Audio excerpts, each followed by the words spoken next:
tell me what's wrong and why you never said you felt that way. And guess you're trying to stay strong and fake a smile until I look away. But I've known you too long, it hurts to watch your blue eyes fade to gray as you fade away, as you fade away. Yeah.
rolling up, Uber black Cadillac, high heel boots and a sexy body full of tats. Baby's bad, oh baby's hella bad. After her there ain't no coming back. Wanna take a run at that. I think she's feeling me, turn it up a few degrees. My imagination of her body gets the best of me. Oh gosh, she's such a tease, bitten lips, bruised knees. I'm addicted to her, need her touching me. Cause she got a bad little waist, and we tearing down this place. Off the liquor that we chase, got some egos to the face. Baby, I don't need no space. Coming closer for a taste, and I'll show you how I make everything just fade away. Cause she's like sex, drugs, cocaine, body so insane. Jealous of the clothing that she wears up on that tight frame. All game, no shame, baby came here to play. I feel like an addict cause she's sex, drugs, cocaine.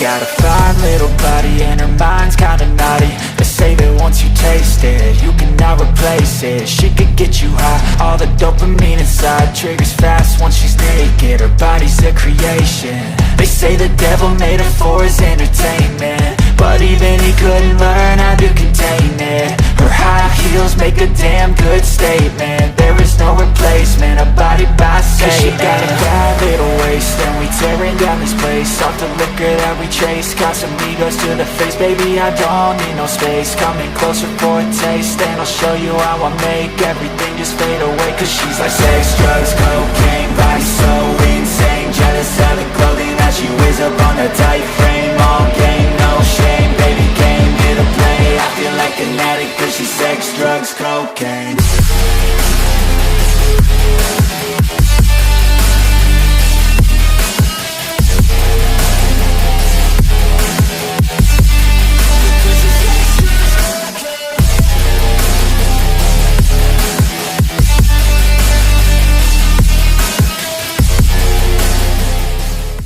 I know you told your friend you're not okay, and tell me what's wrong and why you never said you felt that way. And guess you're trying to stay strong and fake a smile until I look away. But I've known you too long, it hurts to watch your blue eyes fade to gray as you fade away, as you fade away.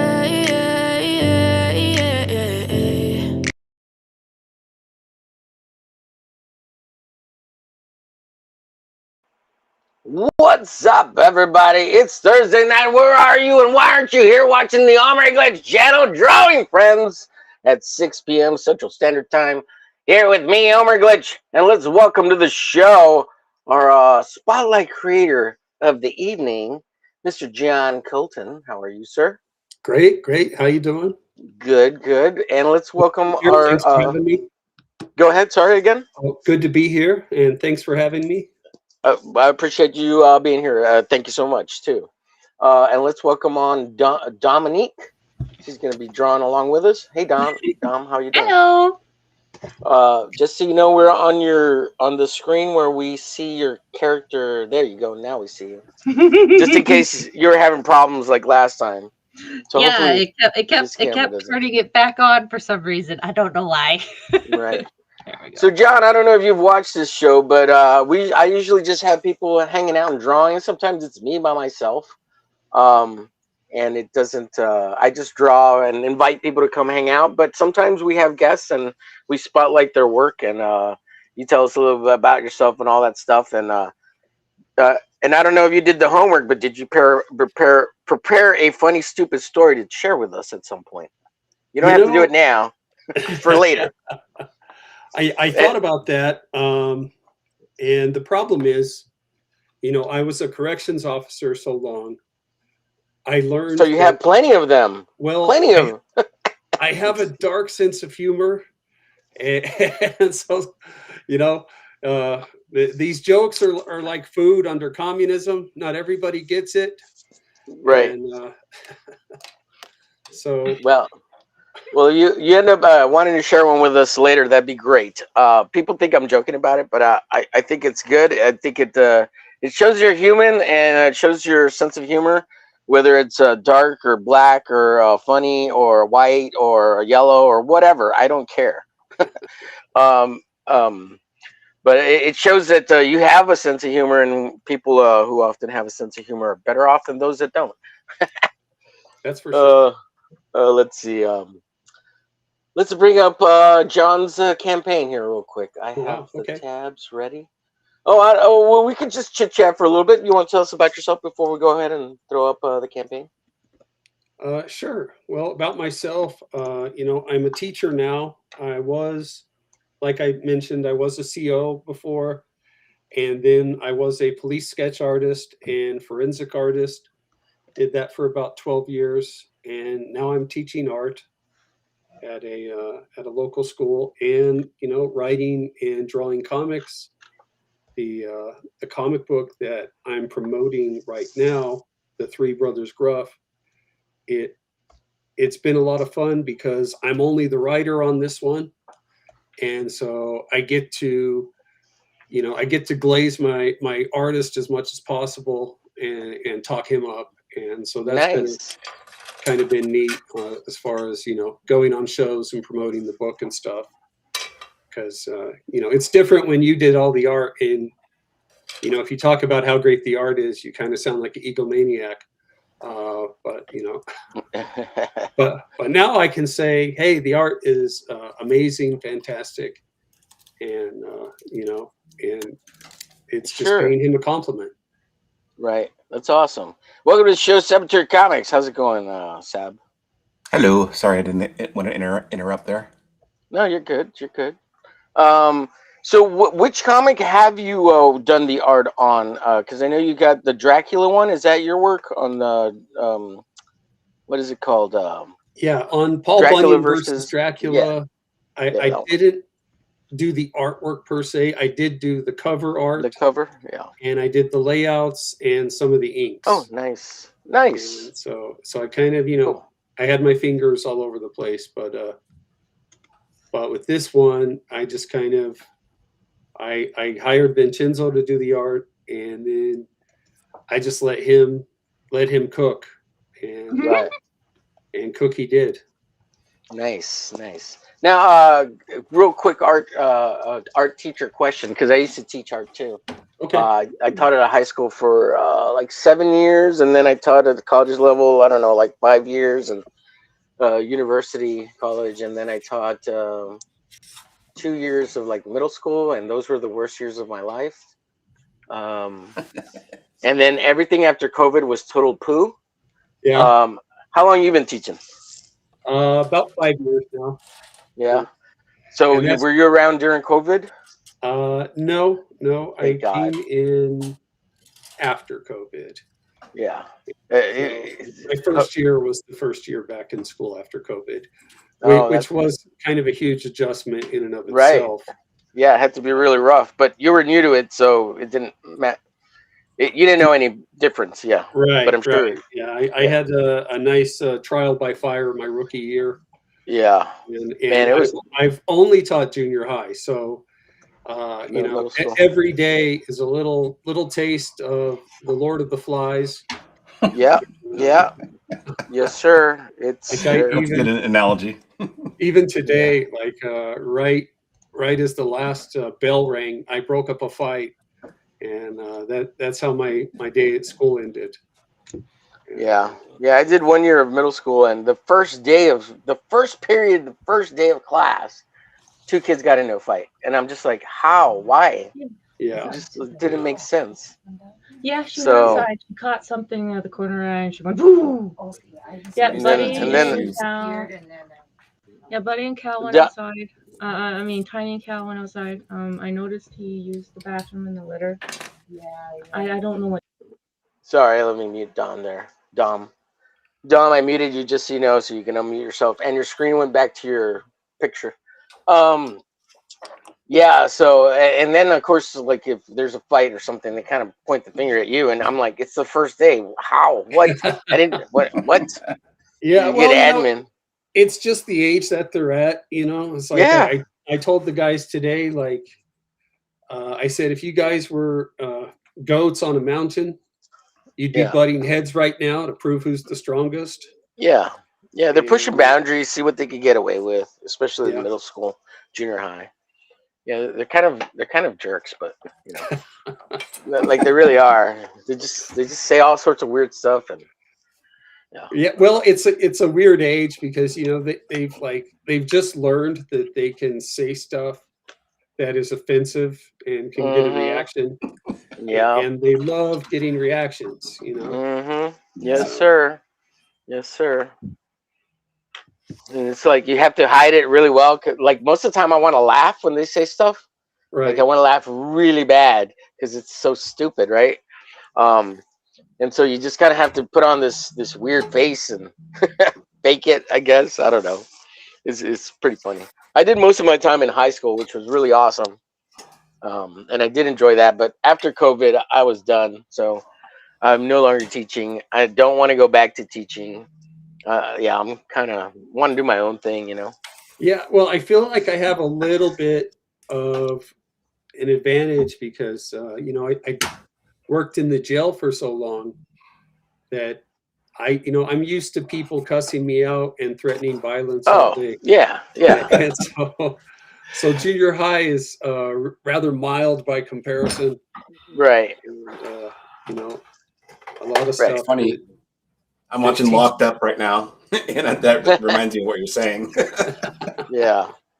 Well, one of the worst things that ever happened to education is this thing right here, the cell phone. It's freaking terrible.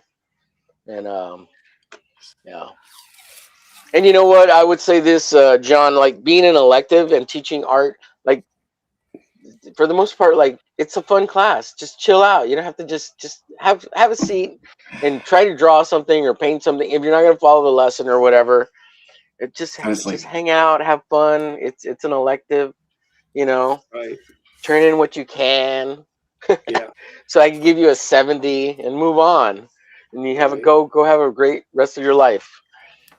Well, I think the thing that probably disappoints me the most is, you know, the kids that are like, well, what's the minimum I have to do to get a D on this? Yeah.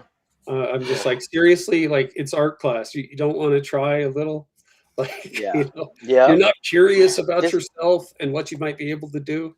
Just try. Oh, you get a D. That's wild. Yeah. Yeah, man. Yeah. What else? I tell them that's like, you know, if you show up to work and you ask your boss, hey, what's the least I have to do here not to get fired? Yeah. John, I unmuted you just so you know. But you know, that's what we should all shoot for. The minimum when we go work for other people. The bare minimum. Because they don't deserve extra unless they're gonna pay extra. You know what I'm saying? And even with teaching, oh God, my first 5 years of teaching, John, I spent so much of my own money buying art supplies. Yeah, you can't do that. It took a while. I mean, and then you put in so many extra hours. You don't even count them. Yeah. I used to do art club, you have to police yourself on. I did learn that. I think probably my first year and a half, I was working like 60, 80 hours a week, and you can't. How do I streamline all these grades? Yeah. How do I get rid of the paperwork from all these admins? I'm doing much better at that these days. Like I showed up this morning to work and I had What's up, Peter? I had 3 emails from the same parent. That was like asking, are you going to grade my kid's thing? And I emailed you a couple hours ago and you didn't reply, blah blah blah. And then like a couple hours later they emailed again and they said, do you even have an email or answer your emails? But, you do realize though you wait 3 days before you do a follow-up email, like that 101, right? Well, I mean, they were emailing me at night. I'm not, yeah. No, but you like a few hours later, like, come on. Like, it's like you haven't, even Google knows that. My Gmail? You haven't emailed them in a few days. Would you like a follow-up? I click yes or no. Right. Well, I think sometimes the parents have the same idea as the kids. Like they think that the teachers live at the school. Yeah. That's one thing that always cracks me up is whenever you run into one of your students at Costco or the barber shop or whatever, and they just totally freak out and they're like, "Oh my gosh, Mr. Colton, what are you doing here? You're a real person. You're a real boy. You don't live at school? You don't live at school?" And I have to also explain. was the other way around. We're like, hey, hi. And the like teacher's like, I'm not here. I have to deal with you at school. We're like, okay. No, I always said hi to students because they would always be weirded out about it. It was funny. It's just funny. It's just like, they're tired. They don't want to deal with us. Well, one of the funniest ones happened last week. I was at the gas station, and I'm leaving the restroom, and there's this guy at the urinal who turns his head like almost all the way around at me, and then the other way when I walk past the other side, and I'm just like, okay, I'm getting out of here. And then he's like following me around the gas station, and then I go out to my car, and he comes running out, and he's like, "Hey, aren't you Mr. Colton? And didn't you teach at this school 3 years ago?" And I'm like, yeah. And he's like, "Do you remember me?" And I'm like, yeah. I remember you got in trouble a bunch. But then he asked for a selfie. And so, that's kind of fun.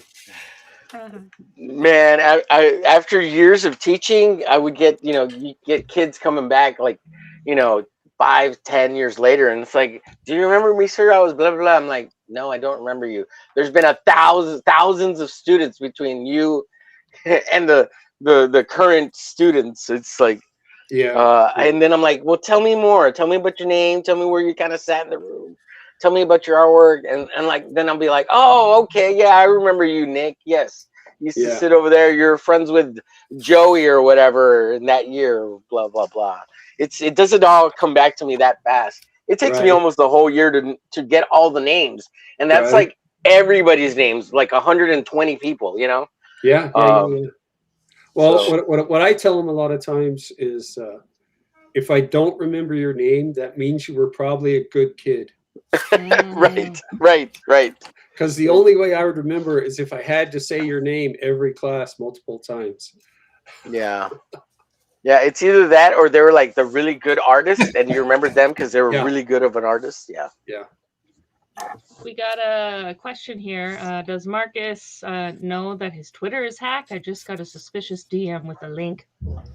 Ooh. Yeah, his Twitter got hacked. He knows. He's trying to do something about it, but I don't think he There we go. can. That sucks, man. Yeah, it just happened earlier. Peter says no automatic reply for off hours. ? No, it's the education system. Yeah, for your emails. Yeah, you can set that up. Well, But you I don't know. Yeah, you gotta set it up. Give me 1 second. I got a call coming in. Oh. Telephones. Usually, my sister's calling me. Usually, she doesn't call me unless it's something important. Let me. You guys talking amongst yourself. Give me 1 second. Just making sure she's okay. Good. Make sure she's okay. So, what were you were a correction officer? Was that? Did I hear that correctly? Yeah. I was in the city jail for a while, and processing. My dad was one for a while too, and then he went into security at the diamond mines up in the territories. Wow. So I always find that interesting. Where's that out of? Northwest Territories. He actually worked for all 3 diamond mines. So if you look up Northwest Territories, no, I'm sorry. What state? It wasn't a state; it was a territory. Yeah, she's a foreigner. Canada. Okay. Canada. Sorry. All right.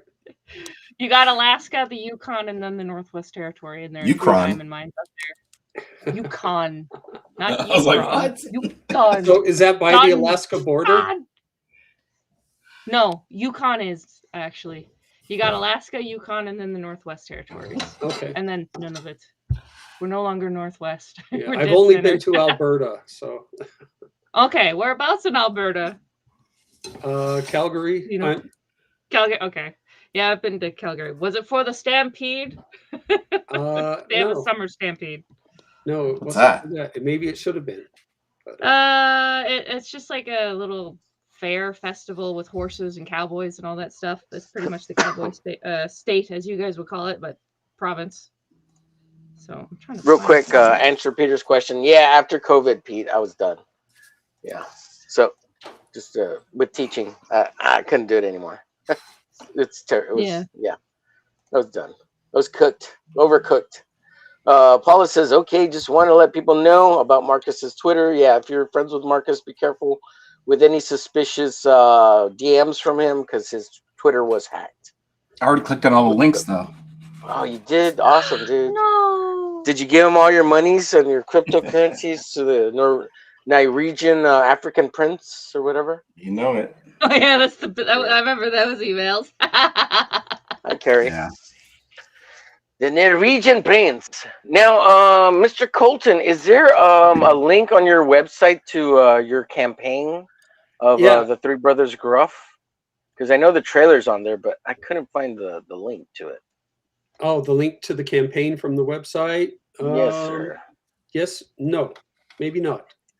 I did send a link to the trailer in the private chat. Yeah, that's on right at the beginning of your website. It's right at the top there. Is that right? Right. Yeah. Yeah, I have all that. I was looking for a quick link on my other computer so I could look up references for your characters. Oh, okay. But I do have everything set up and ready to share on this computer that I'm the other computer over there to share. So I'll share that in a bit. But it's been a great conversation thus far. Go ahead, sir. I put the link to the campaign in the chat also. Oh, okay. Yeah. So that should work. You're just doing the Fund My Comic? Yeah, right. It's exclusively at fundmycomic.com. I think we're even going to have the Fund My Comic logo on the cover somewhere. Okay, cool. You know, part of the print. And oh, you're allowed to do that? I should have just done this. Yeah. No, I'm serious. Like, I don't know. I never know with people's copyright. Yeah, well, I guess I should ask them, but I assumed they would appreciate the free publicity. I never know. So I went ahead and dropped the Fund My Comics to Three Brothers Gruff by John Colton here, and it is pinned in the chat as well, folks. So go check it out. Let's sorry, continue, guys. Didn't mean to interrupt your flow there. Sorry. No, I was done. I was just saying I was surprised. Hopefully, I mean, I don't see why not, but some people are fickle. Yeah. Quick question, John. Do you know if your music on your trailer is copyright free? I hate asking people that.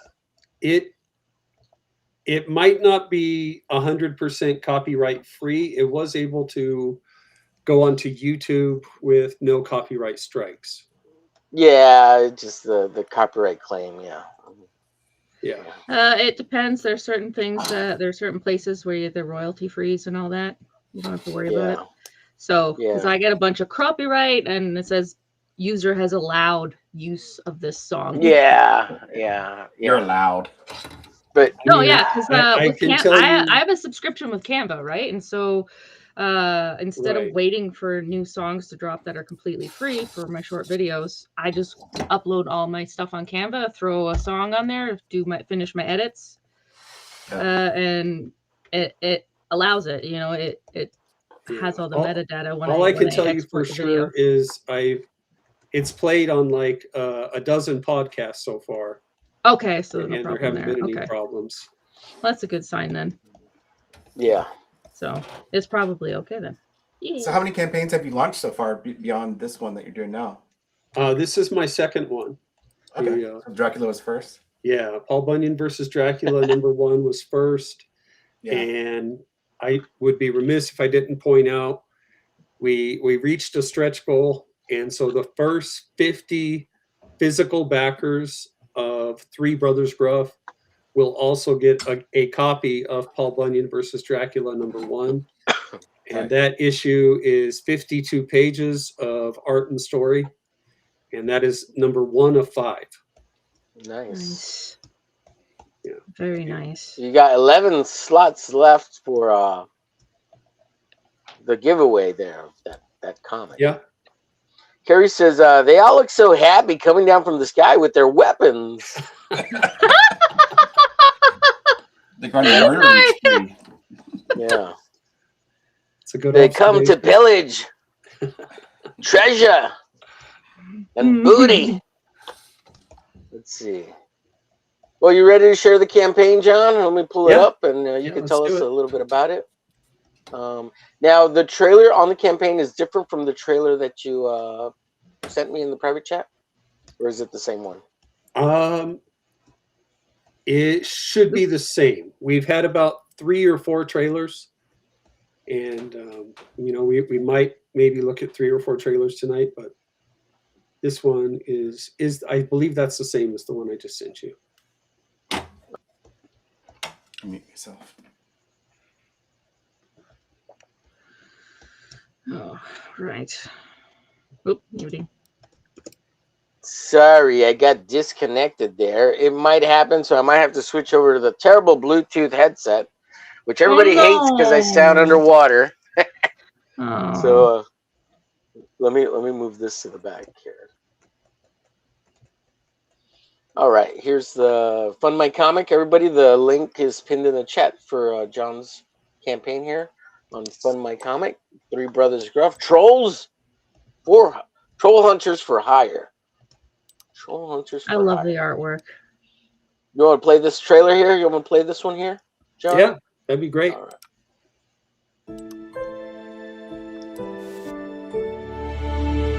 Everybody hear it all right? Yep.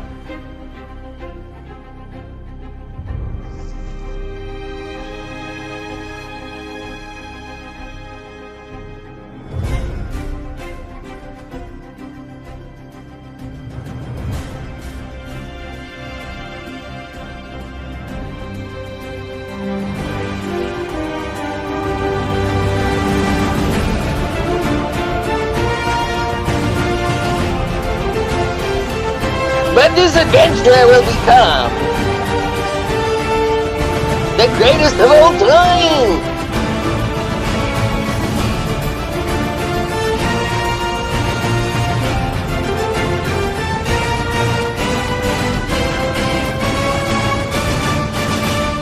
The 3 Brothers Gruff.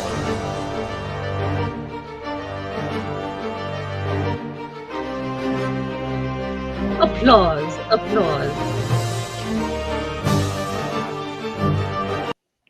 Go get it. Fill my comic, yo. Yeah.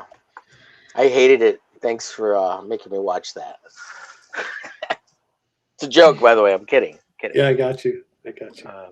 I'm trolling you. I'm troll hunting you. Troll hunters. No, yeah, I just, one of the biggest things I always say is use the audio aspect of it too. So if you have text, read it to the audience. The audience is stupid. They don't know anything.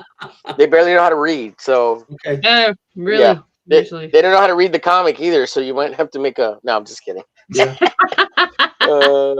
I just look at the pretty pictures. That's all I do. It's the Omen says, sorry, nope, not enough. Omer, into the dungeon with you. I mean, hello again. Good to see you, Omen. Gnarly Manga in the chat says, hail, Omer, Jonathan, and the other folks I can't see on this phone. And the friggin' chat. Yeah, we got Saboteur Comics and Dominique in the house. Hey, Gnarly. Good to see you. Let's scroll down this. I don't know. You want to tell us a little bit about this, and we'll just slowly let it scroll down little by little. Yeah, so we have our cover A tier. It's $20 for the first issue. Nice. How many pages? It's 24 pages of art and story plus bonus material. Okay. But the as you'll see, the pages are more than a page. They're kind of, the panels are packed in there. Then we have our B cover, which is the wraparound cover, and that's 23. Or if you want to get a super deal, you can get the A and B cover for 30. And keep in mind, for the first 50 backers, that also includes Paul Bunyan versus Dracula #1. And then we have the triple package. You get the A cover, the B cover, and the blank sketch cover for $40. Nice. So, the more you buy, the cheaper it is. Right. Now, is there a digital package? Ah, here we go. So you're scrolling up on the digital package there, and that's $5. You'll see it's the image is kind of pixelated. The book is not pixelated. That's just to show that that's the digital package. At the top corner there. Yeah. Okay, I was like, oh. Then we have the $70 tier. You get the A, B, and C copy, free copy of Paul Bunyan versus Dracula. You get the beanie, the bookmarks, and a bunch of stickers. Cool. And then there is the King's Ransom package for $160. You get the 3 books. You get the drink coasters. You get 2 posters and a 500-piece jigsaw puzzle of the wraparound cover. Yeah, that's really cool. That's really cool. The puzzle. I like the puzzle. Yeah, I think there probably should be more overlap between jigsaw puzzles and comic books. I can't tell you how many times I've seen something by Art Adams or George Perez, and I thought, man, I wish there was a jigsaw puzzle of this. And there just isn't.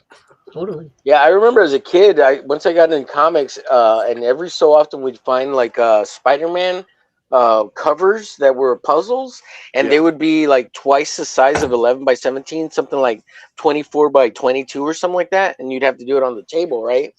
But you get them all put out, and then you glue them onto a big sheet of paper or a board or something, and then you'd have an awesome poster of the cover. I thought that was the coolest thing, Yeah. Because it would be like twice as big as a comic book, or 3 times as big as a comic book. That was always fun. Yeah. Yeah, I am surprised they don't do more puzzles. But I guess maybe it's a licensing thing. Maybe they don't think it'll sell, but yeah, even if they were cheap, like it wouldn't matter because so we're at well, you already made the image, So yeah, exactly. The hard part's done. Yeah. I think there's this Art Adams cover he did of it's 9 covers of Fantastic Four that kind of go together as one huge piece. Yeah. That's a really awesome piece. Yeah. And I'm like, man, how is this not a jigsaw puzzle? Yeah. It's crazy. So I see people are saying to look at cover A. Cover A? Yeah. That would just be at the very top.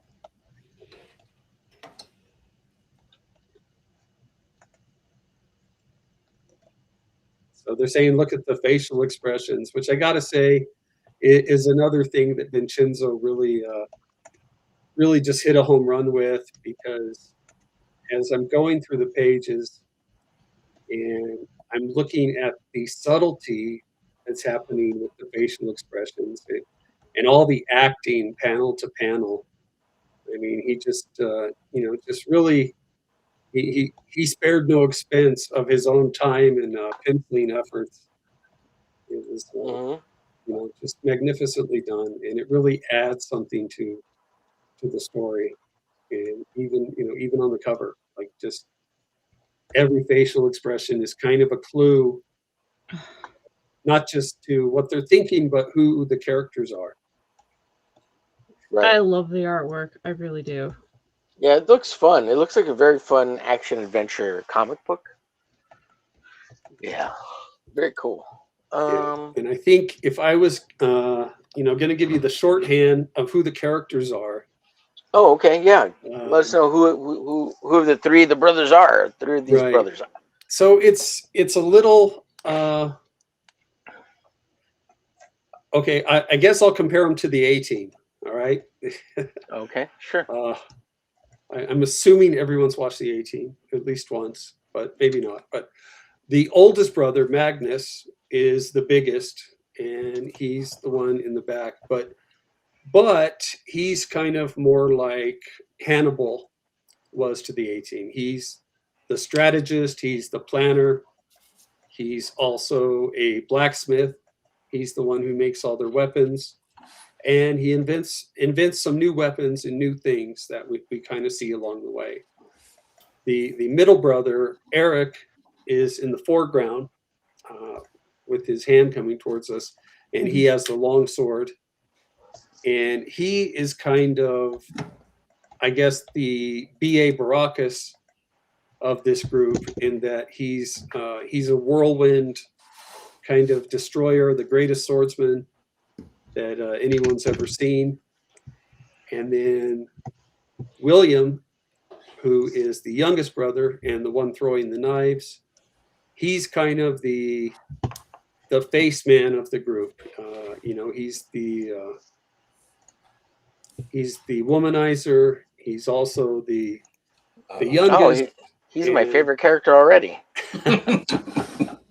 He's the most agile. He's the best climber. He's the high jumper. And usually when they need someone to go somewhere high and spy ahead of what's going on, he's the one who's doing it. But they're all goats. They're all really good climbers, but he's the best of them. They're the goats, the goats to the totes. Yeah. Now, since nobody knows who the A-Team is, especially the younger, yeah, I know you do because you're old like me. But Dominique might know who the A-Team is. But say you're pitching this to a younger crowd, someone in their 30s, maybe 20s to 30, rather than our age group. Yeah. What analogy, like, you would have to compare them like Marvel characters or something, so they could understand. Maybe. Or maybe I would compare them to the K-pop Demon Hunters. Ooh, there you go. Yeah, that'll work. That's real popular right now. Yeah. But I think the important things to know are it's a reimagining of the Billy Goats Gruff, but instead of being goats and encountering a troll, they're troll hunters for hire, and this time they're hired to go against the deadliest troll they've ever faced. And Olaf is the troll here, and they find out that he's kidnapped a princess, and they get offered a lot of money by a K-pop princess. Yes. Good answer. We're gonna say yes. Yes. But the thing that makes Olaf different is he's not just huge and strong, but he's deadly, and he's smart, and he's strategic, and he's somebody who they have fought alongside of before in a previous war. And so they know that they're really going up against it, and they would just assume not, but the money was too good to say no. The king's ransom was too good to say no. Yeah. Now, is this because I'm not from the Three Brothers Gruff? Like, I don't know that story. I'm not familiar. Is it like the old fairy tale stuff from like Disney, like Sleeping Beauty and all that stuff, or the Grimm brothers? Well, it's similar origins. I think it comes from Norway or Finland, or maybe even before those were countries, Scandinavia. And the story is basically you have these three billy goats who want to go to the other side of the mountain where the grass is green. And there's lots of grass and lots to eat, but they have to cross this bridge to get there. And under the bridge, there lives a troll. Not the Red Hot Chili Peppers. Yes. A troll. Yes. Okay. Yes. Bad joke. And so the youngest billy goat goes first, and he's trying to cross the bridge. The troll jumps up on the bridge and says, I'm going to eat you.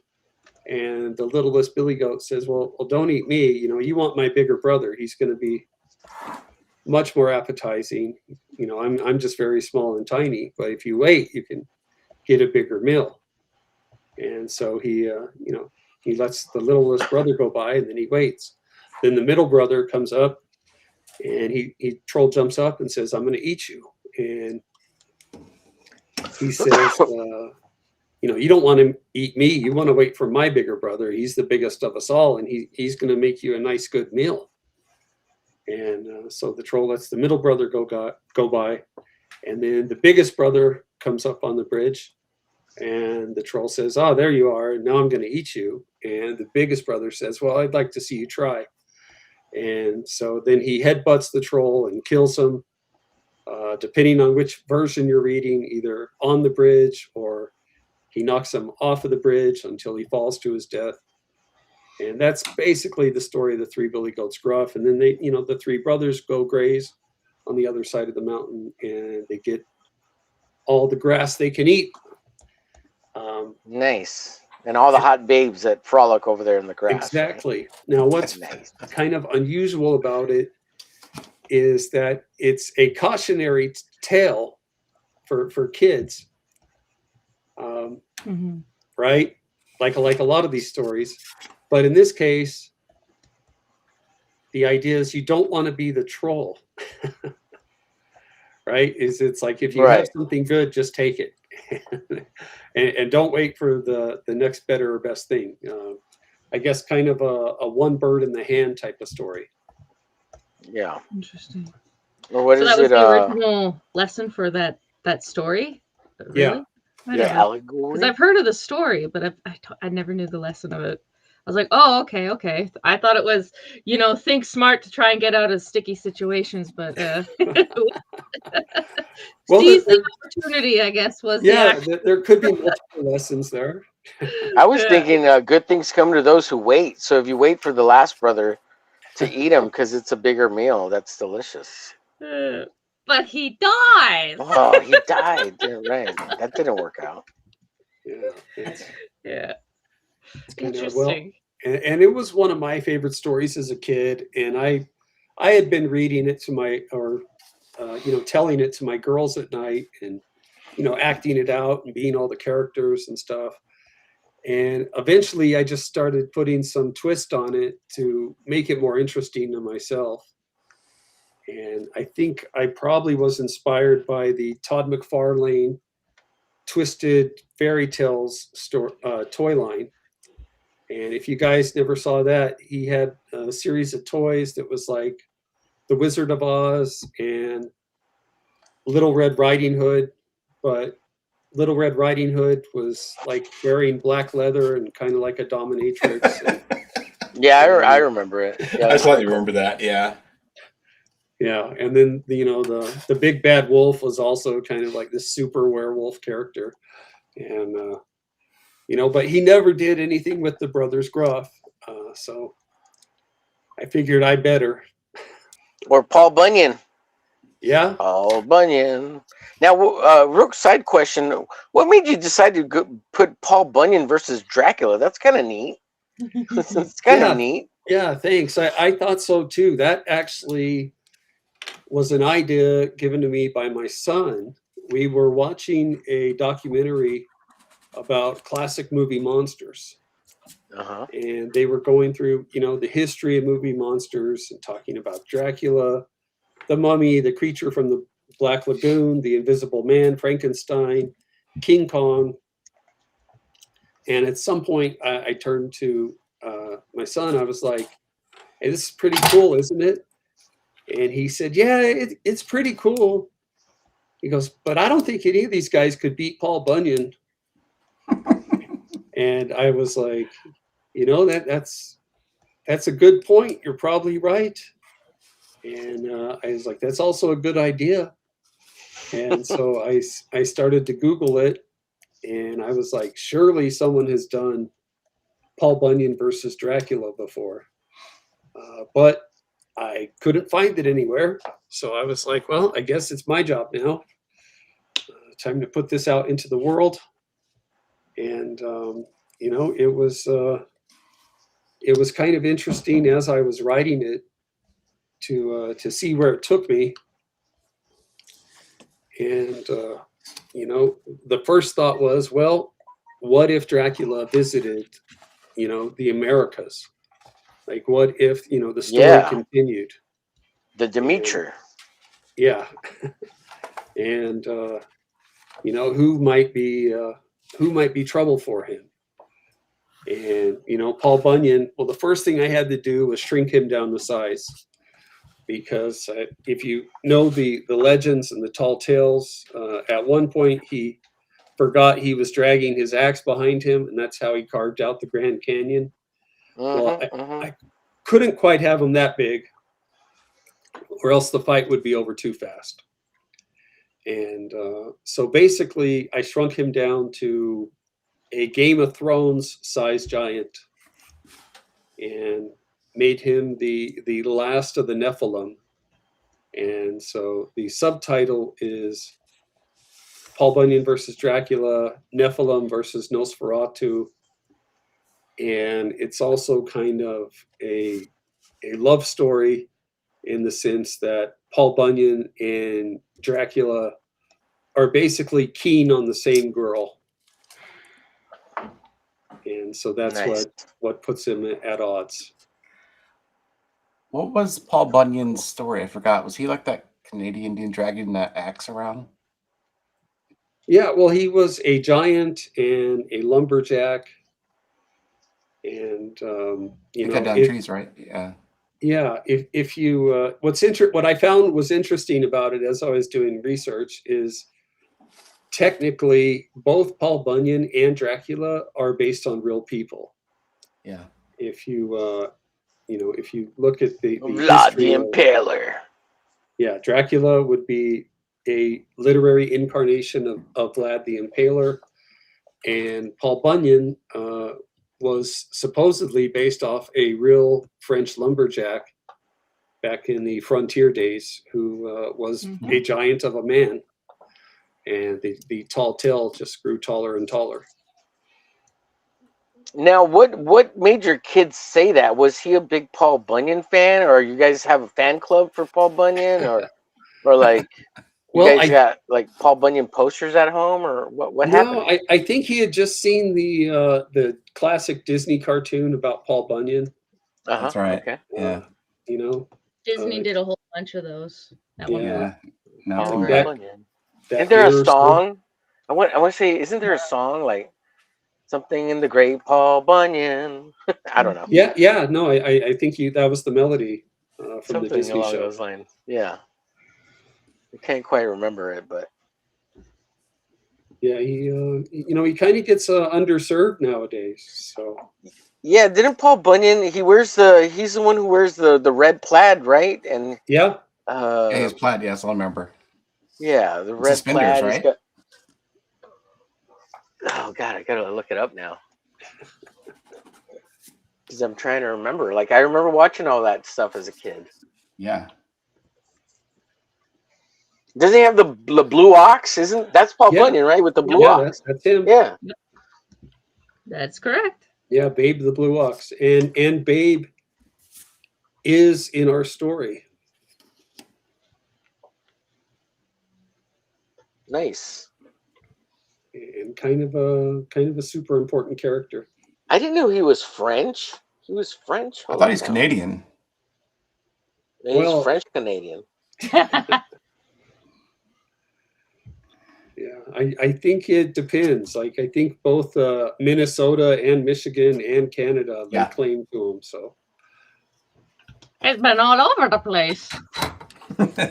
Have you ever taken a photo with one of the Paul Bunyan sculpture statues?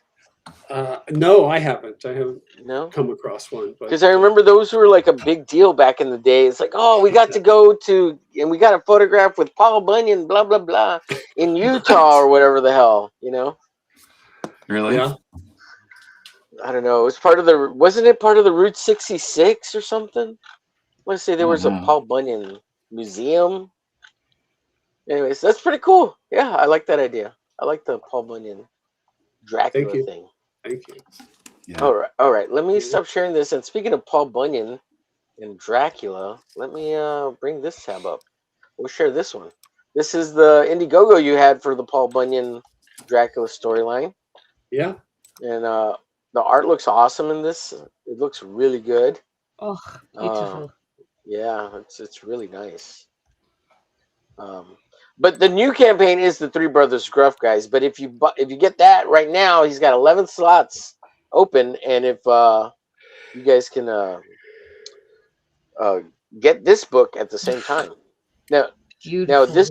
it's this book, right? Is that correct, Charles? Yeah, that's the one. Now, does it come with your cover there with the Todd McFarlane homage? Yeah, that's my cover, the unwashed cover, and no. What did you share in the private chat?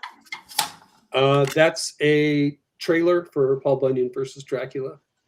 Is it the same one that we're looking at here that's on the Indiegogo, or is there it's a different one. Okay, it's a different one. Okay, cool. No, that's okay. Just making sure. So I'll like bring that up so I can play it. That's why I'm asking. The one that you got back here. The great Paul Bunyan. Yeah, I think we have like one that's 1 minute and one that's a YouTube short that's like 30 seconds. All right, I'm gonna let this scroll down just a little bit, and when it's done scrolling down, then I'll go ahead and play the trailer.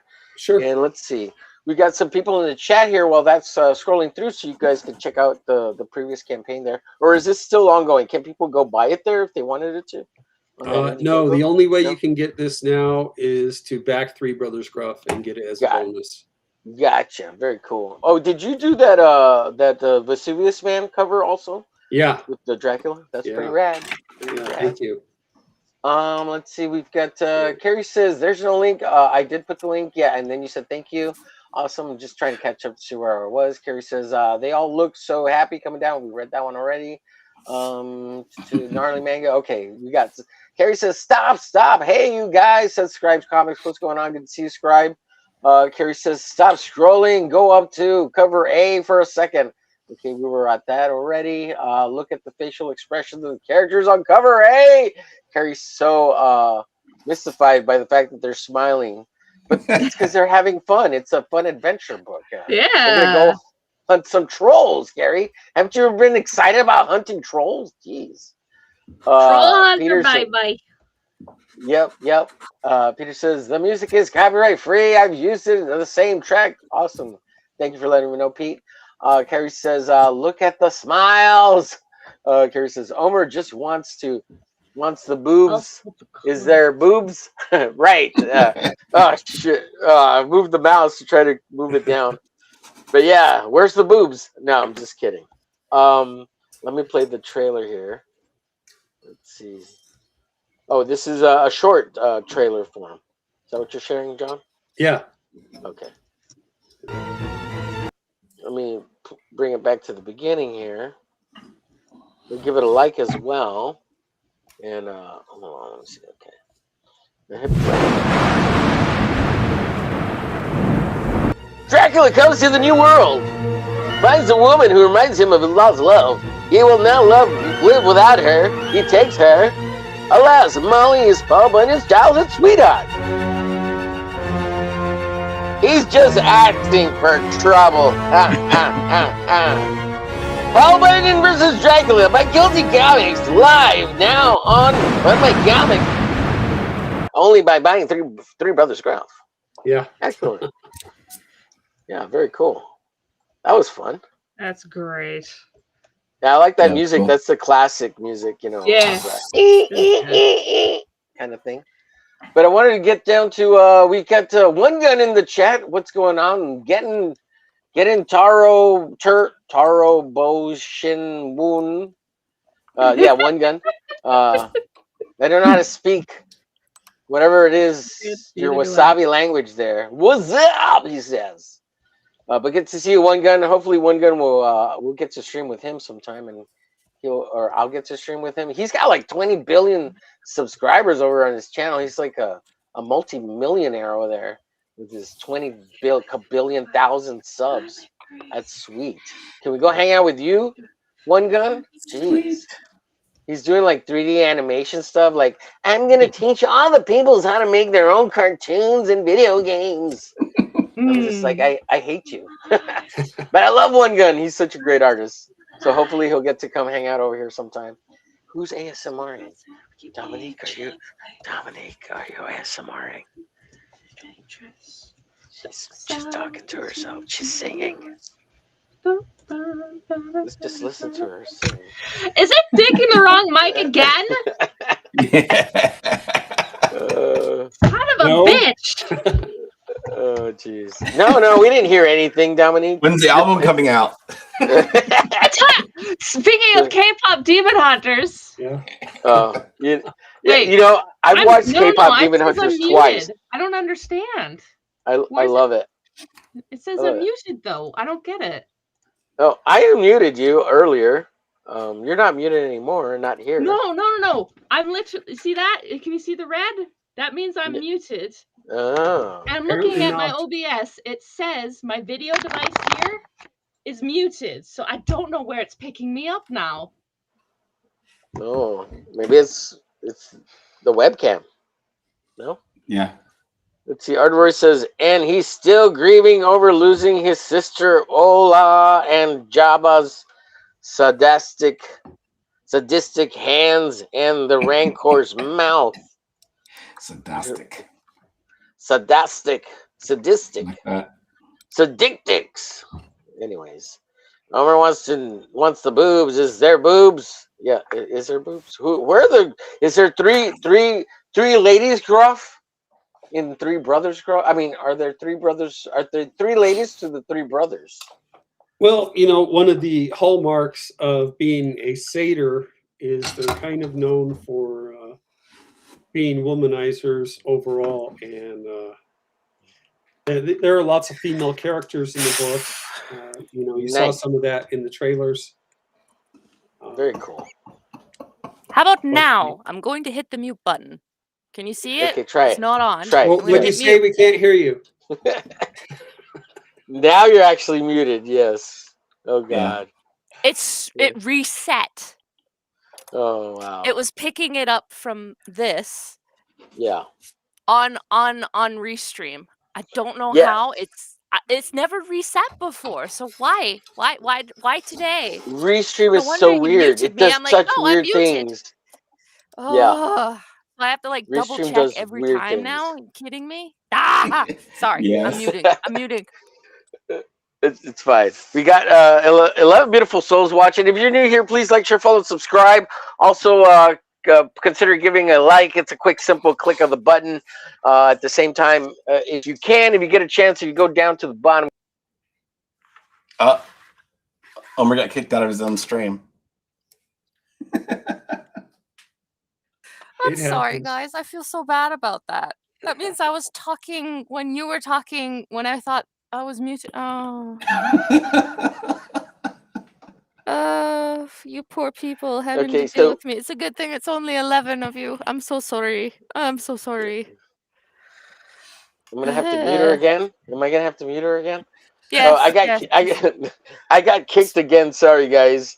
It's about that 1 hour mark where Restream starts doing weird things with the phone, so I might have to do the headset Bluetooth thing. So hopefully not. We'll try to see how long before I get kicked again. But I was gonna say that please like, share, follow, subscribe, and while you're at it, please consider giving us some thumbs up or likes or hearts down in the bottom corner of the chat over there. You see them popping up. Those of you on YouTube, that helps push the stream out, as well as the likes and the comments and all that. Thank you so much, everybody who's watching. We said we got 11 beautiful souls watching. Thank you all, everybody out there.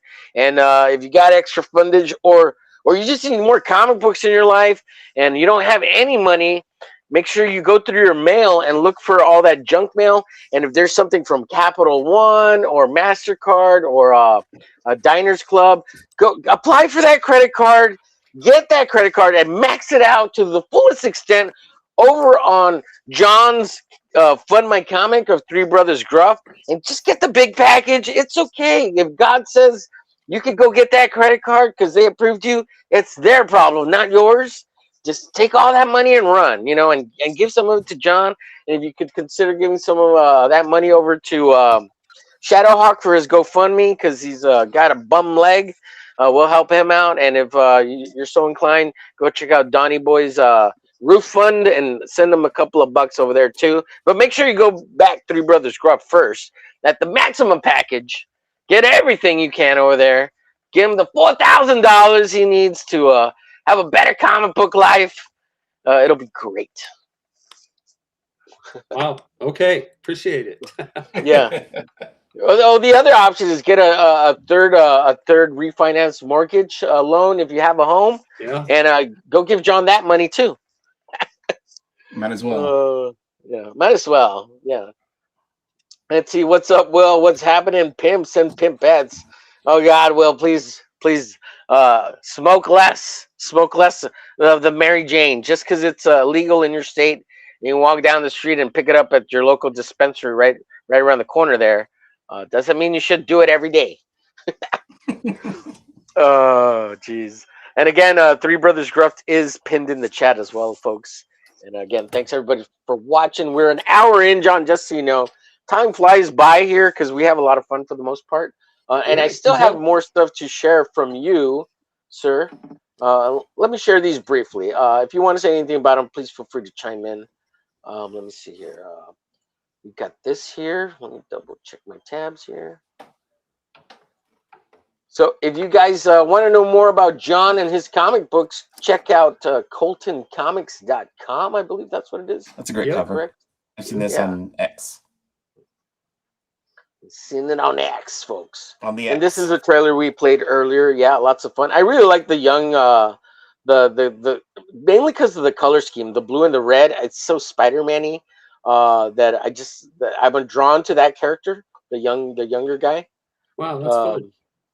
And he kind of like moves like Spider-Man, you know. He kind of like always kind of has, at least what I've seen in the previews of the comic and the covers and stuff, feels just Spider-Man-y. So here's. It's been fun because I've heard people say all three, and they're like, you know, someone will say, "Oh, well, I really identify with the middle brother," or "I really see myself with the oldest brother." Like that's me. And you know, that's really been fun to hear. Yeah, that's cool. So check out his MailChimp down there. If you go to his website, you can sign up for email notifications to know exactly what is coming out new from Colton Comics. And you can check out the about, the concept art, look at all this cool stuff on the website. Get John's history of when he was a young lad in his Batman underoos, swinging across the roofs of the houses in his local hood while he cleaned up crime and beat up crackheads. It was awesome. So you were in the Philippines, right? Air Force Base, was that Clark Air Force Base? Yeah, that was Clark. That was where I had the Batman costume also. Yeah, you can tell from the housing. It's so hot in the Philippines. Batman wears shorts, and you know, that's just how it is. That's cool. The saboteur is a former Army brat or Navy. What are you? Air Force? Army brat. Yeah. Yeah, but I was always on Air Force bases though, like Kadena Air Force Base and stuff, and all my friends were from like the Philippines when Clark shut down, and they all came to Okinawa. Yeah, very cool. Very cool. All right, so that's the website. Then the other one is check out John's YouTube channel. Go subscribe, share, follow, like, and subscribe. I'm going to drop all this stuff into the chat here. So also all these links are in the description below, folks, for John, even for the Fund My Comic, his website, his YouTube channel, and even the Paul Bunyan story is in there too. So if you guys want to go check it out, at the very least to look at the art and see what you might be getting if you go back Three Brothers Gruff over there on Fund My Comic. There's only 11 slots left, folks, so go check that out too. Yeah, get it today. I see a question in the chat from Art of Roy asking, did being in the running to get a cover from Ethan Van Sciver gain you any exposure? Well, it certainly didn't hurt. You know, Ethan had a lot of kind words to say about my book when it was going through the rounds. We didn't win the free cover, but you know, it was really gratifying to hear him say how professional the art looked and how good the storytelling was. And we even made a YouTube trailer about his comments, and I don't think that got us any backers at the time, but you never know. I mean, there's only 9 days left, but I know a lot of people, they have to see it like 5, 6, 7, or 8 times before they decide to get involved. And you know, I know that that's how I buy comics. You know, with indie comics, like I'll see something over and over again, even if it's somebody, you know, who I know is like Aaron Lopresti is pretty much guaranteed to get my money every time. And Mark Miller, like any new book he has coming out, I know I'm going to buy it. It's just a question of when, but I don't always click it the first time it comes up. So yeah, it was definitely very, you know, very nice of him to say good things about us and how good our book looked. And, you know, like they say at the awards, it was an honor just to be nominated. Well, you know, John, Ethan is a really good liar. Yeah, that's the joke. Okay. Okay. Nah, I'm kidding. I don't know. I was just playing. Yeah. Well, you know, I think. No, he's probably pretty sincere. What's remarkable is, I mean, I think none of us know what it's like to be him. Yeah. Because What's up, Apex? You know, he was, for a while, he was top tier at Marvel. I mean, At DC? When you're working with Grant Morrison and you're given X-Men. Yeah, he was kind of top tier at Marvel, but not really, because they didn't really want him after all. Well, but that's top tier, though. I mean, like if the editors are saying, "Hey, Grant Morrison is going to be writing X-Men, and you're going to be the artist," that's top tier, because that's the biggest writer, and you know, the biggest characters. And then, you know, top tier at DC. Well, you're right. Is writing or working with Jeff Johns. Yeah.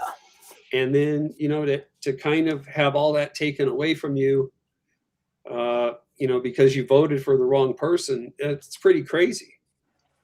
Yeah. But I think he's, you know, he's done amazing stuff with it. As far as, I think he's had multiple books that have funded at $800K plus. And, you know, I think once he gets, you know, 500,000 subscribers to his YouTube, or 1 million subscribers to his YouTube, and his crowdfunded campaigns are reflecting that, Marvel and DC are going to come calling. But he might not want to go back at that point. Yeah, I don't think they're ever going to come calling. They don't care. Like they don't care, and they don't need. They don't really need anybody, because they're just eventually they're just going to start generating AI. They don't need anybody, because they can hire everybody in the Philippines.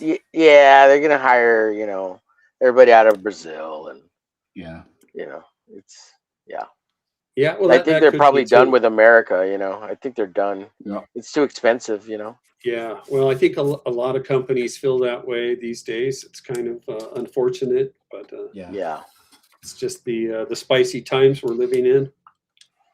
Yeah. Social media has ruined so much stuff, and AI, and well, and school. Yeah, well, telephones or mobile devices. These things have ruined society. They've ruined society. I remember my first year of teaching, you know, kind of seeing that head on, because I remember, you know, if someone was like sitting, you know, just working at their desk, whatever, but their butt crack was showing, you know, the kid behind them could take a picture of it and then text it to all their friends at school. Sure. Or if someone was picking their nose in class, and then, you know, someone could take a picture of it and then text it out. Or if there was a fight, what you notice, all the kids broke out their phones. And, you know, they were all trying to get the video of the fight. And it just seemed like, well, it seemed really bad. And I was like, well, I'm glad I went to school when I did. Right. Sure. And then I saw something on Twitter this week where this guy was saying that phones are the reason that people don't dance at nightclubs anymore. Oh yeah, I saw that. Yeah. Or And, in high school, at the high school yeah, dance or yeah, I middle was school thinking dance. about that, and I was like, yeah, that's probably true. That's probably a big factor. Yeah, nobody That's wants to wild. be made fun of or whatever. Yeah, well, it's hard enough, right, to Yeah. go up and ask a girl to dance, but Right. then to also think that there's the possibility that you could be videotaped or Right. have it on video, and that could go viral, Yeah. and Oh, you could be yeah. like nationwide They humiliated. forced Or us to learn line dancing. That solved the problem. okay, yeah, Oh, that's cool. Because Yeah. everybody knew line dancing. Right. They would Right. play the That's, line dance, like they would play regular music that we were into, and then the line dancing, everybody would go to the floor. that's cool. yeah. So That's cool. I would say though, like if you're at least a decent enough dancer, that if anybody was filming you in high school or even middle school, like that would probably make you a more popular kid. Yeah. Well, you'd Yeah. have to have the confidence to know you're good at it, Yeah. which is not Or most not people. care. Yeah. Which is not most people. Yeah. Yeah. It's funny you bring that up, John, because the more I do this, the more I find that people have anxiety about coming on streams, and if you're not comfortable with public speaking or just being able to impromptu or just kind of go with the flow with a conversation, or you're overly concerned with how you look or whatever you're doing on camera, they build up this whole narrative in their own head, and they have all this anxiety about it. And it's just like, just hang out, man. It's not a big deal. Like nobody cares, nobody watches, or very few people are watching. It's not that big a deal. I don't know. You've taught, so you know what I'm talking about, right? Like you just get over it. You've been in the public, Yeah, with well, all the jobs definitely, you've done. if you're teaching, you're in front of groups of 30 all day, and basically giving presentations. So you Right. kind of have to get comfortable with it, and especially like again, teaching art, you have to draw in front of the classroom, and so that's I don't understand those artists who are feeling limited, like they think they can't draw at a Comic-Con or something because they don't want people watching them. Yeah. Apex Comics says hi. Hey, Apex. What's up, Apex? What's up, Apex? It's it's just I think it's part of growth as an artist, just learning how to block that out and just focus Just on do it. your page. Just do it, man. Just do it. Just do it. Although I like what Saboteur Comics is doing here with the blue lines. Thank you. That's my MO as well. Like I have to always start with the blue pencil, otherwise I get too nervous or I'm too worried that it's the final art. Yeah. But I know if I draw in blue, I usually end up with something really good. It works out. Yeah, I still have to erase, but we get there. Yeah, totally. Actually, I started on a really junky piece of paper and then just blue lined it, so I can just go straight to inks with the blues. Yeah, and the other thing I've seen that a lot of Disney artists had done is they would use a red pencil. Yeah. And okay, thumbs up for the red pencil. Yeah, see, I have it on red here, and then I just blue line it to get it tighter, and then I'll ink it straight. it's the cool erase pencil. You can actually erase. Oh, I don't have it over here. Oh wait, yes I do.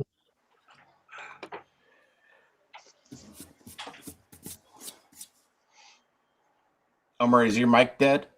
No, I'm drawing. I got zoned out while you all were chit-chatting. Just thought I'd let y'all. I didn't tell if you got kicked. Yeah, Colorase is a good brand. Yeah, you can get a bunch of colors: purple, orange, red, brown, blue. You can I'm actually trying to erase draw them with an this eraser, so. this guy's costume, so that's why I was quiet. Now, what's the name of the Spider-Man color boy here? The younger brother. Yeah, that's Billy or William. Billy Goat, William, Billy Goat. Billy, put away your willy. Yeah. Yeah. We actually have a second Three Brothers Gruff trailer we can play, and the second one has a kind of a wink and a nod to Conan the Barbarian. And if you're a fan, you can pick up where that's at. Okay, give me 1 second. So Is that it's the is that in link the I private sent you chat? right after Fund My Comic? Yeah. Okay. Let me see.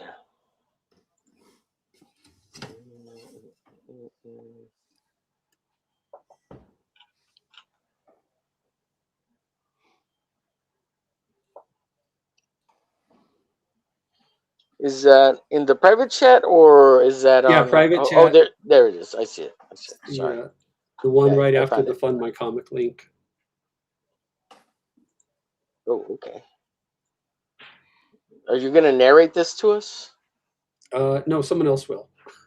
Excellent. Excellent.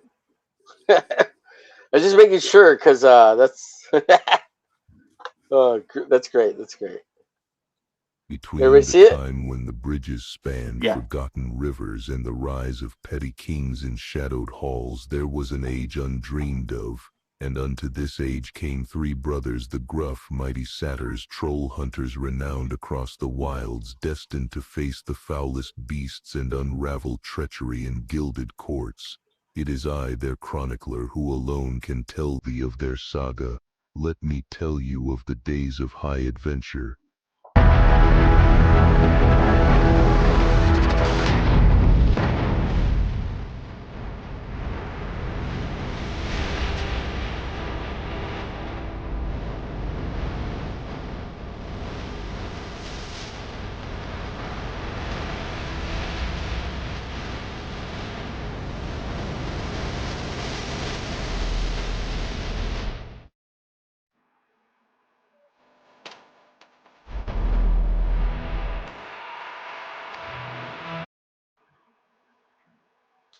It's cool. I like the Nice. little animations too. Who did the animations for you there? I had a friend do that. Yeah, Chef's cool. kiss. I like that. High adventure. Is that the line from Conan there? Yeah, you got it. Yeah. And of course, you were trying to do that scroll in the time before the time. Yeah. In the sagas of the sagas. Yeah, There was a yeah, man known I as couldn't Conan. find a version of Mako that was available through AI. Yeah. And I did do it myself, but that was kind of really Oh, that was funny you. sounding. No, That was great. Oh, no, I was doing a Mako impersonation. And that would have been awesome, dude. But no one's ever Oh, going to hear that. oh man. You should put it to the time before time. Just do your best. A time of high adventure with the three brothers Gruff. Yeah. It would be hilarious, dude. Yeah, Mako. Let's see. He It's was a a great tool actor. holding the tool. You gotta worry about it. Thanks, JR. Good to see you, Tank Barrett and Art of Roy. Thank you for the great comments. Harry says, who does the voiceover? Oh, that's cute. Yeah. It's AI. Yeah, it was an AI voiceover. Yes, Jay Ryan. Good to see you, Jay Ryan. Lots of nice comments in the chat. Everybody having a great time. We're at an hour and 24 minutes, John, just to let you know. Thank you. Fun times. Fun times. Thank you. Yeah, that was cool. I like that intro, and I like the narration. And it's a good that's a good Conan nod for sure. Yeah. Yeah, I was asking on a few different podcasts which trailer was the best, and it kind of went 50-50. So some people were like, oh, well, the color trailer is better, and some people were like, oh, well, the black and white trailer is better. So I like this just keep last going trailer, and the music was a lot better in the last one. Okay. Yeah, I like last trailer too. All right. Yeah. So that's two more votes for the color trailer. Nice. Yeah, it would have if you had Mako in there. But it's solid. Like this is the one. This is the one. This is the winner in the time before time. when women were free. Mako elevates everything he's in, man. That's absolutely. I like how Dom looked up. Oh god. What's next after this book? Are you gonna continue doing the series, or? Yeah, well, right now I am working on Paul Bunyan versus Dracula #2. Oh, cool. And I'm actually inking this book and doing a cover. And so that's keeping me pretty busy. We're hoping to get it out before Halloween, and hopefully that campaign will be sometime in September. The big question I think Sab and myself probably have to ask is, when are you going to do a whole book all by yourself? All by yourself? Yeah, that's a good question. It's kind of hard to. Yeah, I think I might start something this summer. I have some paintings I want to do and some character designs this summer, and so I might be launching a Patreon and kind of putting out a lot more artwork and stuff. Now, when you say paintings, are you trying to do fine art painting, or are you talking like comic book art paintings? Yeah, comic book art painting style, I think. Oh, okay, cool. Yeah. I'm wanting to play around with the Matt Bush / Drew Struzan style of acrylics and colored pencils. Yeah, cool. Now, like, since you're an art teacher and like I was an art teacher, are you like tapped into your fine arts or fine arts community there in your local area or anything like that?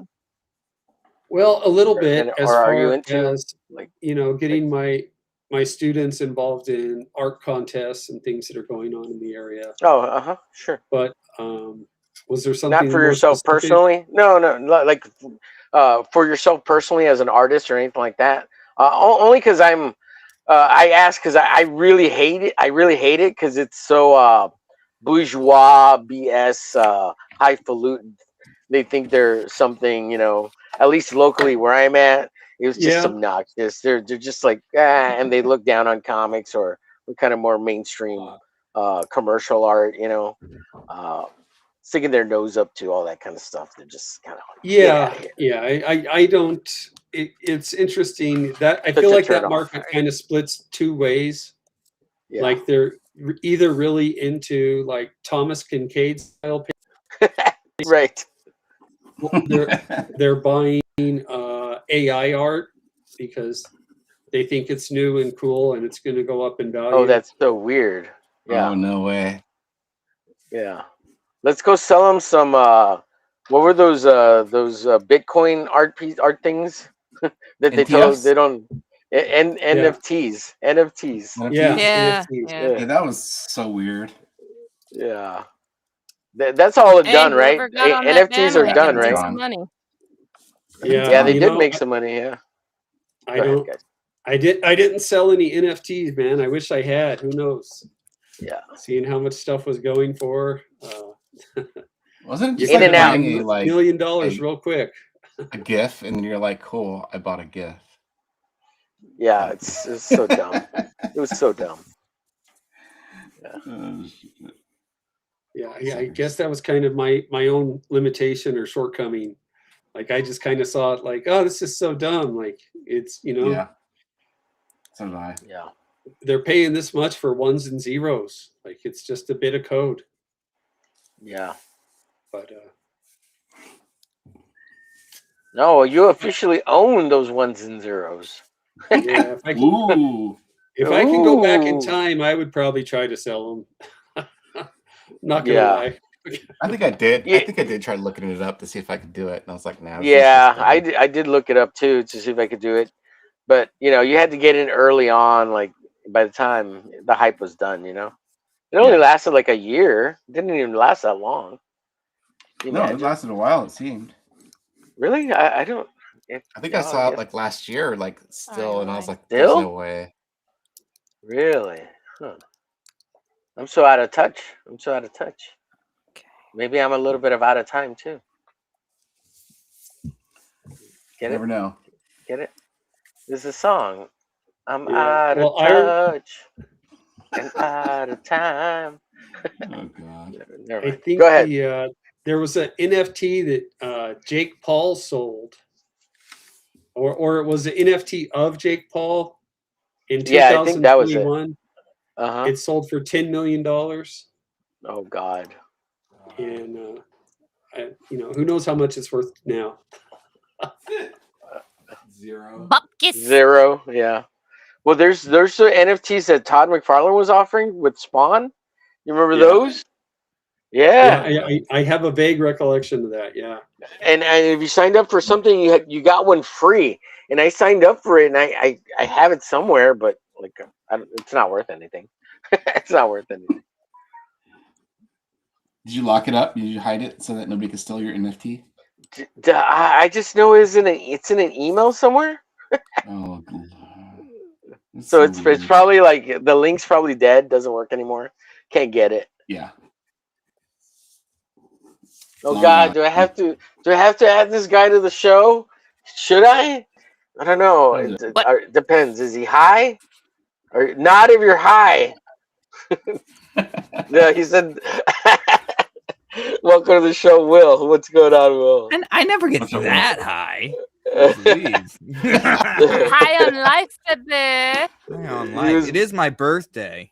Is it? Oh, happy birthday. Yeah, you said that yesterday. Happy birthday. Hello, Will, John. John Will. The three Gruff brothers. Yeah. No, I had to come on. I wasn't gonna come on because here you got to guess. You're doing more of a promo show, and I'm more of a chill guy. Oh, we're chilling. Nobody right sang. now. You're out of touch. I'm out of time. I'm like, nobody else got that. You need me. Right. Well, thanks for coming on and doing Frankly, that. you need me. Yeah. Let's see. Keep track of Dominique. She may wind up getting wrapped up in her cables. I don't know what that means. Hard to write. From not realizing that my mic was on, I felt so bad. I'm never going to forgive myself for that. I was checking everything in OBS. I was checking everything here, and I didn't check the restream resetting. So are we drawing separate things, or are we drawing the three Nope. brothers? We are promoting this gentleman, sir, of his amazing comic book. But specifically, okay, if there's like 30 minutes left in the show, should I draw a Gruff brother? I'm doing William, the Billy goat. Billy the Billy goat. And it's really light. Can you see it there, John? I don't know if you can see it there. Yeah. It looks good. Are you drawing anything, John? You're an artist, yeah? Yeah. You were once a police sketch artist. Right. You were a police sketch That's artist? awesome. Yeah. He drew crackheads on the regular. Well, kind of did. Oh God. But would people describe the faces and you'd have to put it together? Yep. Yeah, more or less. We have a facial catalog. Yeah. And that was the way that we worked, because if you're just going by description, and this is kind of a hot debate in the sketch artist community, because there are some artists who will just draw based off listening to the person and then trying to draw what they describe. But the way I was taught to do it is you have a facial catalog, and they get to pick out features out of the face that look closest to what they remember. And the reason you do that is because if you say somebody has puffy cheeks, I might interpret that differently than how you mean it. And so words are not exactly the same. But if you pick out, cheeks or a nose from the book, and you're like, yeah, that's pretty close to the nose that the guy had. Well, then I'm looking right at it, and so we're going to have an exact translation and be on the same page. But, it was an interesting job. I really enjoyed it. And I think the thing that was nicest about it was a lot of times you got to help people feel like they had a way of getting back at someone who had hurt them and standing up for themselves a little bit. And working in the Bay Area, I luckily people, if you there's a don't know lot of what crime there. John used to do, this is what John used to do. So you see the image on the right. That's how John often would sketch his sketches. Okay. So it's crazy how good you were, John. Look, that's exactly like this one. This one gets me the most. Like this one right here, John. How did you do that? That's so talented. The triangle face one looks so similar to one that I absolutely saw live, and I was like a little kid, and I'm watching the news, and I'm like, he is still at large, and he's got like a straight up pizza face. Like I lost it. I was just on the ground. Yeah, I think that was kind of the interesting thing about because I was before working for the PD, I was a commercial illustrator, and most of my artwork was in advertising. And John, did you ever have this situation where you drew a black guy and it was the newscaster? It was literally the newscaster. Yeah, I don't know about that, but the funny thing about being a sketch artist is you kind of have this rule that you have to stop as soon as the victim says, "That's him, that's the guy." You have to put your pencil down because you've nailed something there that is kind of, right in line with what they remember and with what other people might picture this person as. And, you find yourself thinking like, wait, I can draw this better. Or, I think I know what this guy looks like now. I should just finish the drawing and make it look really good. But when they say that that's him, you have to stop drawing. And the other thing that was kind of funny about it is, cops are really great at talking crap to each other. And so, whether your drawing works or not is 100% depending on the victim and how well they remember things. And, and so a lot of cases I had really great victims that were like, they remembered everything. And they were really sharp. And then sometimes I had people that were way off base. And, and that's part of the way that memory works sometimes. Yeah, memory is really weird, right? For sure. And, and a lot of times people will create a false memory. And even, I remember some cases that even involved our officers, who were kind of used to a high stress situation where they totally misremembered things. Yeah. And, so it can happen to anybody. But if the sketch was way off, the detectives would come to me and be like, what happened? What did you do wrong here? You totally got this wrong. And then in other cases where it was like exactly right, they would be like, oh, hey, you did a great job on that drawing. And, I'd have to tell them, no, it's not me. It's the witness, Right. Yeah. And so that was just kind of one of the funny. I know Charlie applied with the FBI, is that right, or the CIA? But he got a rejection. He got a rejection letter. They said, no, you're way off, buddy, way off. So he's got a letter that he has framed from the FBI? Is that right?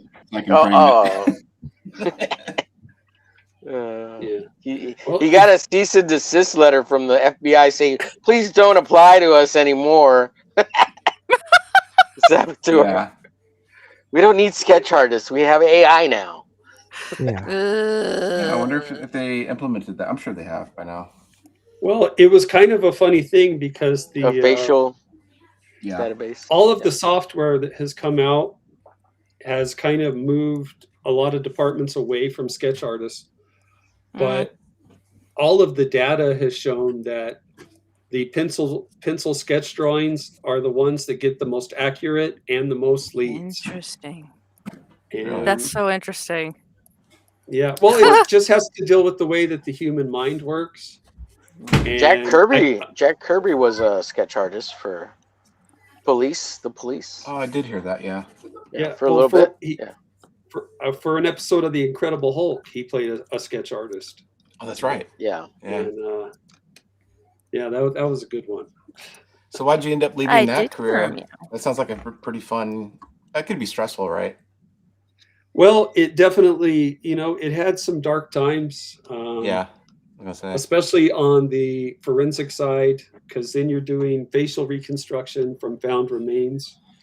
But the times when it was dark as a case artist is when you're interviewing children. Yeah. And they were, they were the witness that survived. That was always kind of hard. But really, what I was talking about is kind of the reason I left it.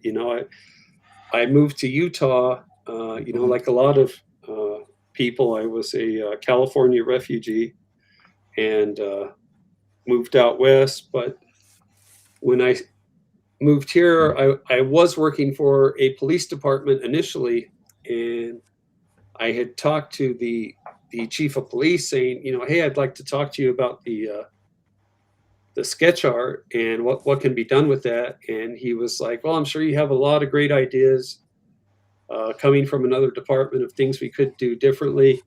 And I want to hear all about them in about 5 years, once you're integrated into our department. And so, that was kind of a real uphill battle to have to try to educate people, who don't want to be educated. Yeah. Because, most police chiefs, they're kind of like doctors. They think they know everything. And so that's just what it is. Do you guys remember the Elizabeth Smart abduction case? Yeah. Does that ring a bell? Yeah. Yeah. Okay, so little backstory on that one, and this is something that's kind of not so well known, but widely known among the sketch artist community. Now, she got abducted, and her sister was in bed with her and saw the person that took her. And it was someone who had worked at their house in the previous weeks. Just someone who said they needed a job, and the dad had given him some work. Yeah. And that was, it turns out, exactly the guy who had taken Elizabeth Smart. And the family, I don't think they were rich, but they were well off enough that they paid for their own sketch artists, like on the second day that she was missing. And the sketch artist drew the guy exactly as the younger daughter described him and exactly what he looked like. And the police in Salt Lake at the time, the Salt Lake police chief and the detectives on the case, they, for whatever reason, they did not believe in police sketch art. And so they never released the sketch. And she had been missing for over 6 months. And the family said, you know what? Screw it. We're going to put the sketch out on the news. We're going to have a press conference. Because at this point, it's our last hope. And they did the press. Well, first of all, the detectives told them not to do that. And they said, well, we don't care. We're going to do it anyways. So then the detectives decided to get in front of it. And they put the sketch out. The same day they put the sketch out, they got a call from the suspect's ex-girlfriend and his brother saying, wow, you know what? I think I know who this guy is, and this is where he lives. Wow. So then they went to that address, and there was Elizabeth Smart. So they did find her. Yeah. I can remember. Well, it's great that they found her. They could have found her 6 months sooner. Yeah. At least she was alive. Yeah. Yeah, that was lucky too. And yeah, she at that sketch. What was that? Well, I was just looking at that sketch. Oh, okay. Yeah, wow. I think Elizabeth Smart made the news this week too. I think she won some type of bodybuilding contest. Well, I mean, they wanted to make sure she had Stockholm syndrome, before they found her. Yeah, well, that was kind of the funny thing is, the detectives on the case said the reason they didn't release the sketch earlier is they didn't want to spook the suspect and have him kill her because he saw his own face on TV. I mean, is that a thing? Could that happen? No, that's never happened in the history of anything. Really? Okay.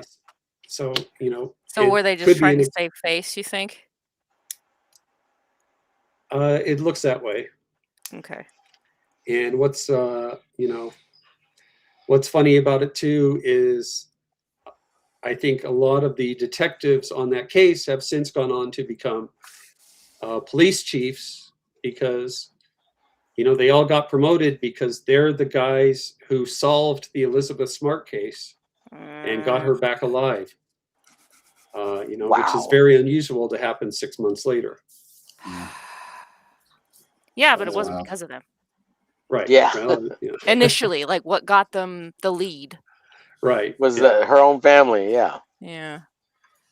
I mean, yeah, they help by, you know, going, but yeah, by being there, yeah. But by being there, yes, they did help.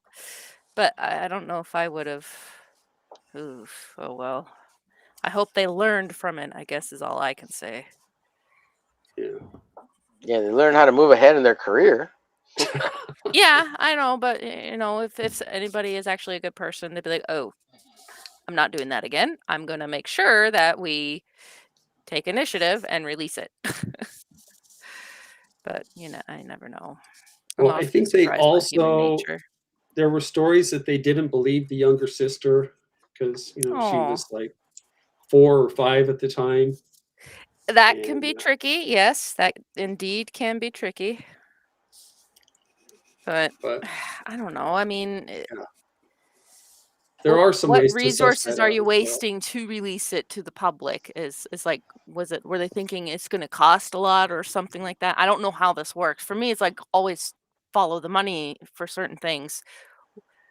Why wouldn't you in that case? Why would you not want to release it? What budget do you guys have and how would this cut in? Or is it just because you're lazy or you really don't think the girl will make it happen? I don't know. I don't know. My brain just goes wild with things like that. It's like, it doesn't make sense why you wouldn't. So why didn't you?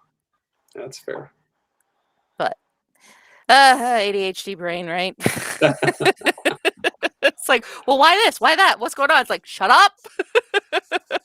Okay. Sorry. Just FYI, Will, I muted you because your kid's in the background. I didn't want to, in case they were saying, you know, personal things or whatever.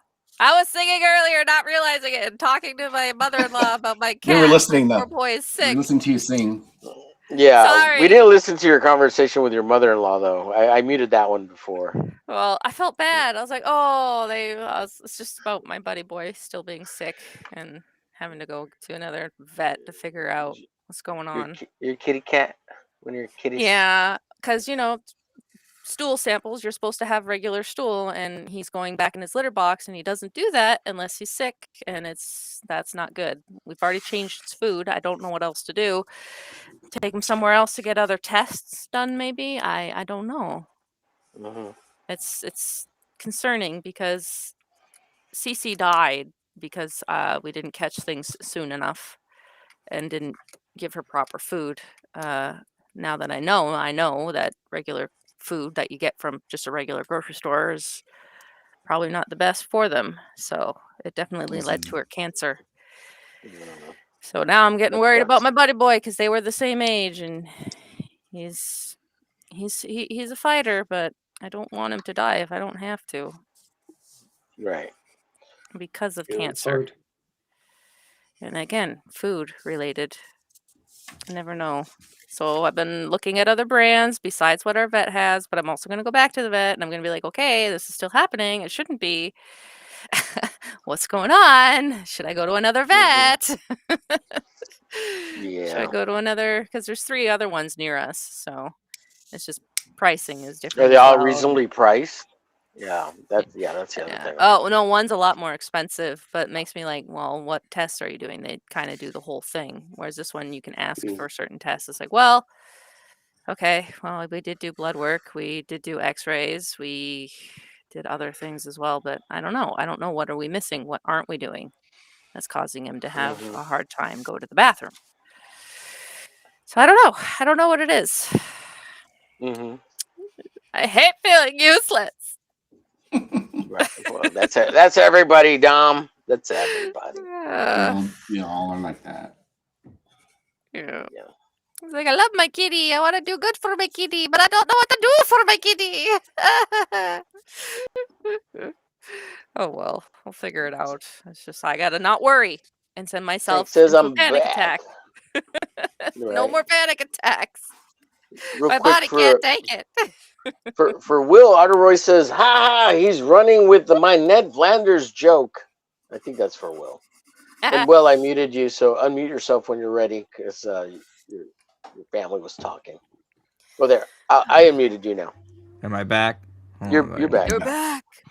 I just I muted you because your kids were talking and we could hear them. And I didn't want them, or it sounded like your wife or might have been talking too, and I didn't want to, in case they were saying personal things, whatever. Oh, he left.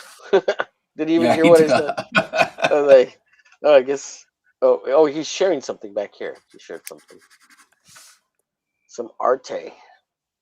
So we got about 8 minutes, folks, before we get out of here. We're almost close to the 2 o'clock mark.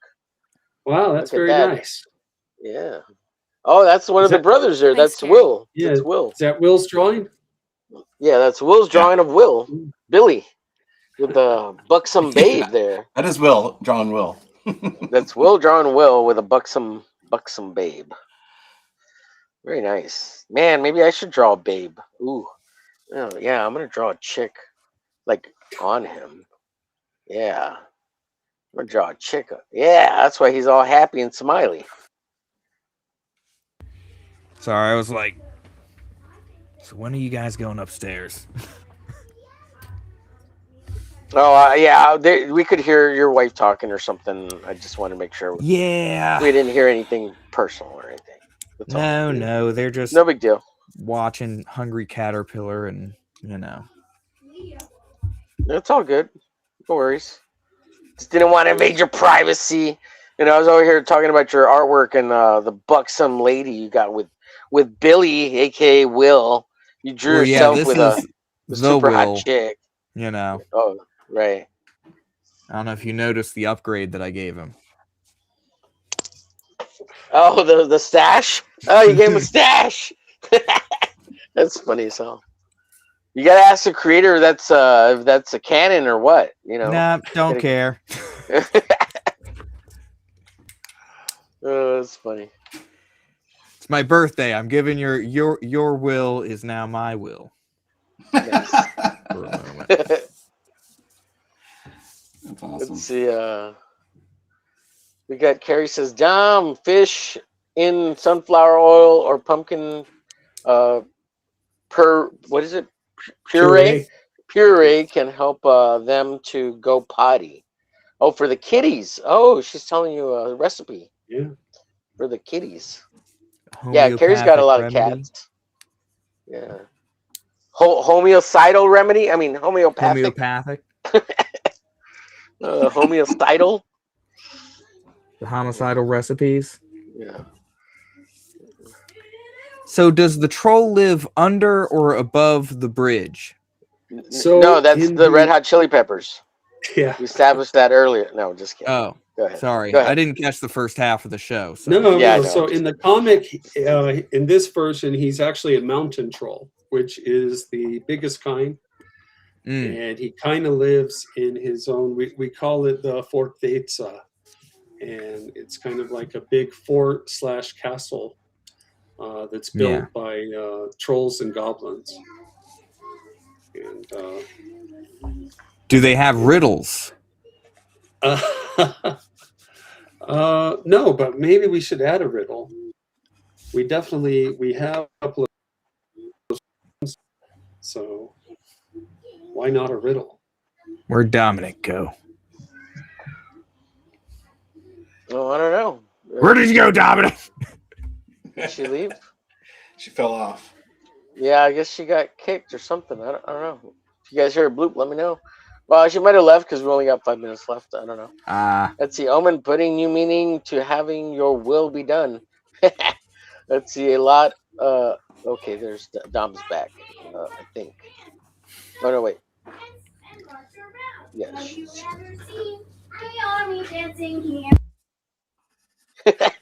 Dancing here. Will's getting frustrated. Don't get frustrated. It's fine, Will. Don't worry about it. It's okay. You got kids, man. It's understandable. I'm like not saying anything yet, but I'm like, do you have to sing that loud? Okay. Yeah. Louder, Daddy, louder. What do you mean? Believe how many verses there are to Baby Shark. Okay, how many different varieties? Oh, jeez, is there? There's zombie sharks, and there's thief sharks, and there's hero sharks, and there's all sorts of sharks and buses and things. That's crazy. I bet you find yourself singing it later on too in your head. You're just like, it just won't go away. Yeah, yeah. K-pop demon hunters. Wait till they start singing that, Will.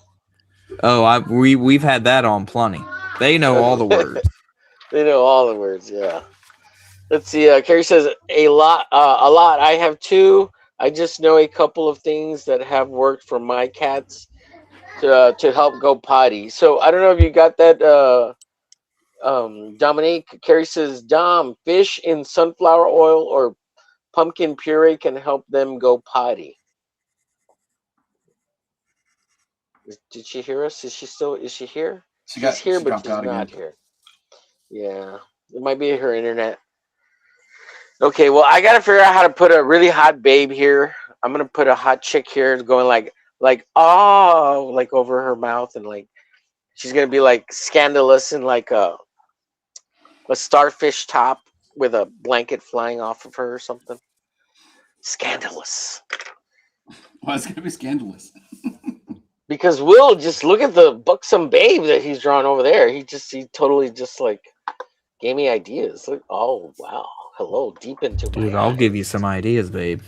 Yeah. Let's go. Say hello to my Ned Flanders.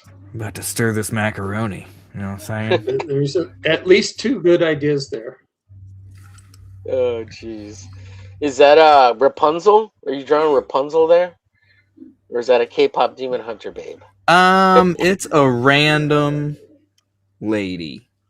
Yeah, I was just kind of I was trying to remember what I read in that little preview thing, and I remember he was hitting on some dude's sister, and this is kind of what she looked like. I mean, I'm enhancing her a little bit to fit into my own story.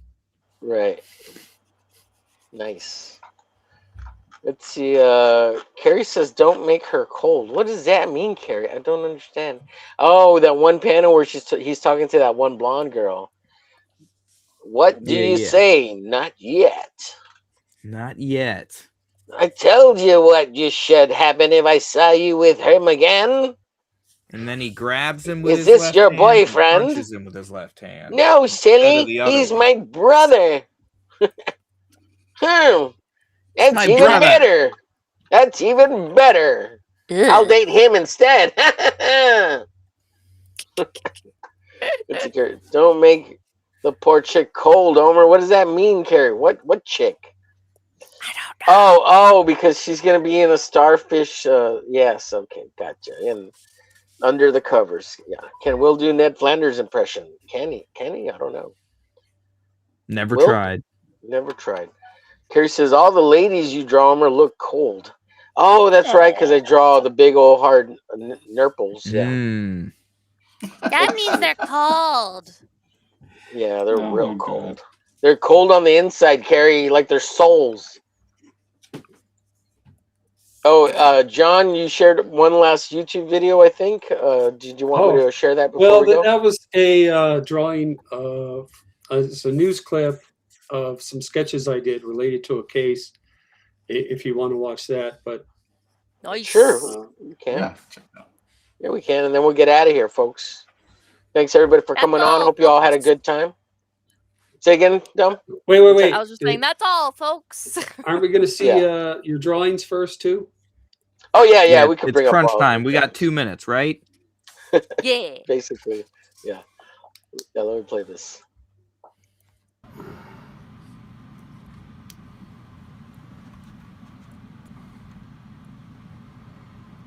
It sounds like there's like a serial predator out there looking for girls. The search is on in the East Bay for a man police say tried to kidnap a teenage girl. The same suspect may be linked to another attempted kidnapping 2 weeks ago. Hello everyone, I'm Katie Marzullo. ABC 7 News reporter Cornell Bernard is live at the Hayward Police Department. And Cornell, people are telling you they've seen this man before? Katie, yes, many say they have seen this man around town before more than once, and tonight police are on the lookout. Is that scary to you? Yes, it is, because I have 2 small little kids. Araceli Molina is worried after police say a 15-year-old girl was walking home from school on Whitman Avenue Friday afternoon when this man tried to pull her into his white sedan, possibly a Honda. The victim fought back and got away unharmed. She gave police enough information for this sketch. A thin white man in his early 20s with a scruffy beard, about 5'7", wearing prescription glasses. Here's the same sketch without the glasses. We showed the picture to Araceli. I have seen him walking over here. He's always singing and have his phone with a lot of volume. He's always walking here. He's walked past her, right? She's saying she's seen him. Rhonda Leopold's daughter Taylor swears she's seen him too. Yeah, I saw him by my school. You think? Yeah, he was just walking. He wasn't doing anything. Last month, a man wearing a hoodie matching a similar description tried to kidnap a 14-year-old girl into his white sedan near Joshua and Ebony Way. She got away. Police are connecting the crimes. But we are actively pursuing the theory that these 2 cases could be related. Parents are on alert. It's like you can't allow your girls to walk alone, or even your boys. You let your daughter walk home from school by herself? Absolutely no. No.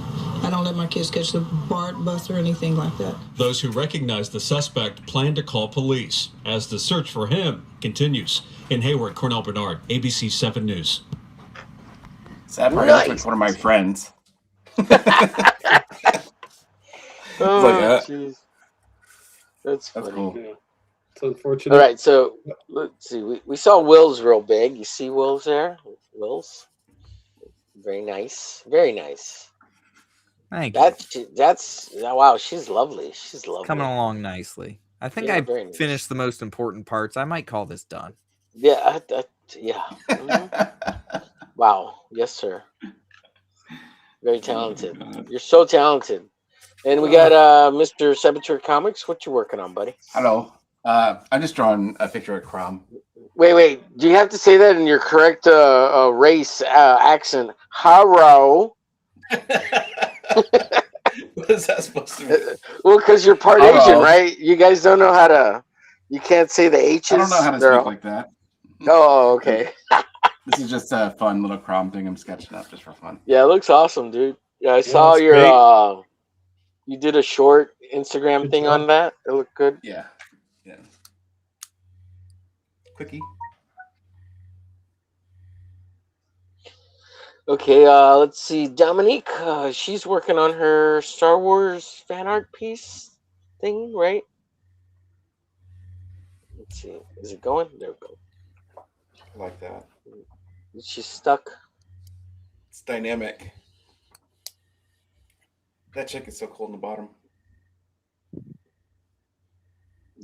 Dominique's art, or that one, the purple yeah, one? the purple girl. Yeah, not Dominique sitting there. Yeah, that's the purple girl's like super dynamic. The character is Shara Zavros. She's one of the companions you can get. So basically an Ahsoka clone in the game. I have to figure out her colors. Nice. And I need to figure if I can calibrate this because the colors on the screen I'm using right now is so different on the monitor. So I'm keep picking a color and I look up. I'm like, okay, that's okay. Picking a color and I look up. No, that's not okay. Who's the big red guy? I actually chose a Sith Zabrak. This is from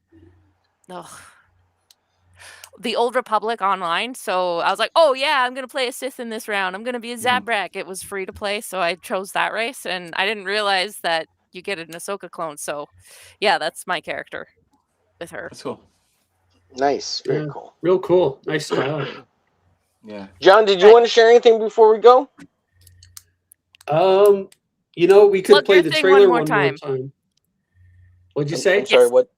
I was going to say, you could plug your comic one more time. Yeah. You know, basically 9 days left on Brothers Gruff, fundmycomic.com. And if you're one of the first 50 physical backers, you're also going to get a free copy of Paul Bunyan versus Dracula #1. So it's pretty much the best deal in crowdfunding right now. Cool, very cool. Right. I will link this up later as I get a chance and keep adding to it. And when I finish it, I will send it your way. What's the girl doing in the background? Great. She's gonna be in shock because there's gonna be a bed back here, and her brother's coming. No, I don't know. I'm just gonna draw a hot chick back there, just like Will, because yeah, maybe multiple, a harem of women, dude. Yeah, a harem of women, dude, of all different like ethnicities, and heights, and yeah, weight, and right, cup sizes, like right, goat sizes, satyr sizes, yes, everything. You can make them different races and stuff. Right, slugs and trolls and goblin women and. I just went ahead and backed the Three Brothers. Oh, did you? But I'm not a whale, so I backed the digital version. No, thanks a lot. Appreciate it. It's awesome. Awesome, sir. Very cool. All right, let's let me bring it up and refresh it at the top here. Beautiful. Look at that. 39. Do we have 40? And 40 now we backers. have 40. On my 40th birthday, I get to be your 40th backer. How great is that? The Thanks a planet's lot. aligned. It's awesome. Yeah. All right, let's hit the trailer one more time. Is this the right one, John?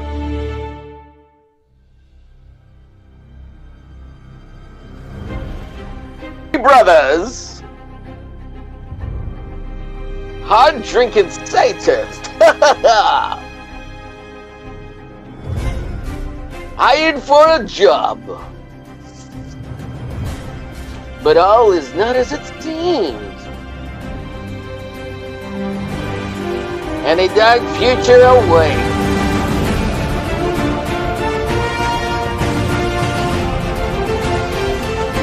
But this adventure will become kablam, boom, wham, the greatest of all time. Ah! Hee hee hee! Jelly ho! Crack! Bam! Look! The Three Brothers Gruff! Back at today! And from my comic! My Colton comics! We'll have to hire you to narrate on our next trailer. Sure, I do it for free. You don't even have to hire me. Just take what I did here and use it. Oh man, yeah. What I got to do is do a version of what's his name from Conan? Oh, and do the other one. That'd be great. That'd be great. Yeah. Yeah. All right, guys. Yeah, the Mako. I can never remember his name. He's such a funny character. Haro. I gotta get better at my Asian one. Haro. So have you ever seen that guy on have you ever seen that guy on Instagram, Saboteur, who's Asian and he sings American pop songs with an Asian accent? But like he's totally American and he does it to annoy his wife. It's the funniest thing ever. Yeah, I have seen that. Yeah. That's great. It's so stupid. It's great though. All right, folks. Yeah, we're gonna get out of here. Everybody, the outro is 11 minutes long. If you want to hang out, you can. I don't expect anybody to usually. I don't even for my own. If I can, I get out of here as soon as possible. But you're more than welcome to. And if anybody wants to chit chat afterwards, I'll stick around for a minute or so. But not necessary, not required. I don't know why. I don't know why would anyone want to. It's good to meet you, John. Yes, likewise. Yeah, thanks for having me. Appreciate it. It's a good time. Bye, guys. Omer dropped off already. Omer's already gone. Well, that was quick. Yeah. Bye. Well, peace out. Peace. Peace. Peace. When there is no peace. Hello.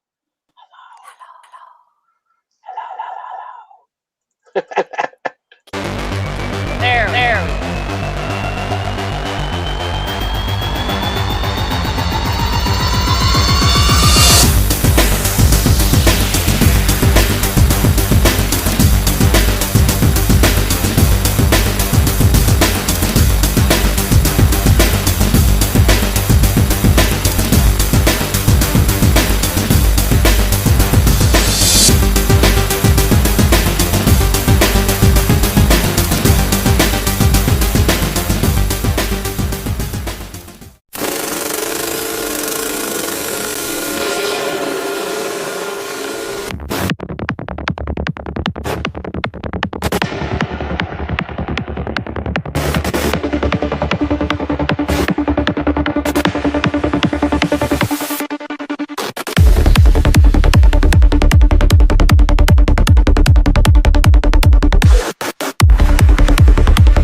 My balls are okay. My balls are okay. I wasn't very old when I understood how to take the news so bad, so good.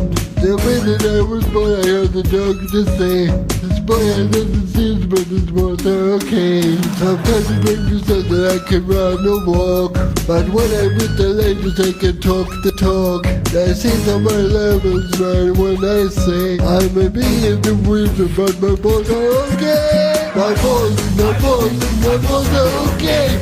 my balls are okay. No matter what you say, I know they're okay.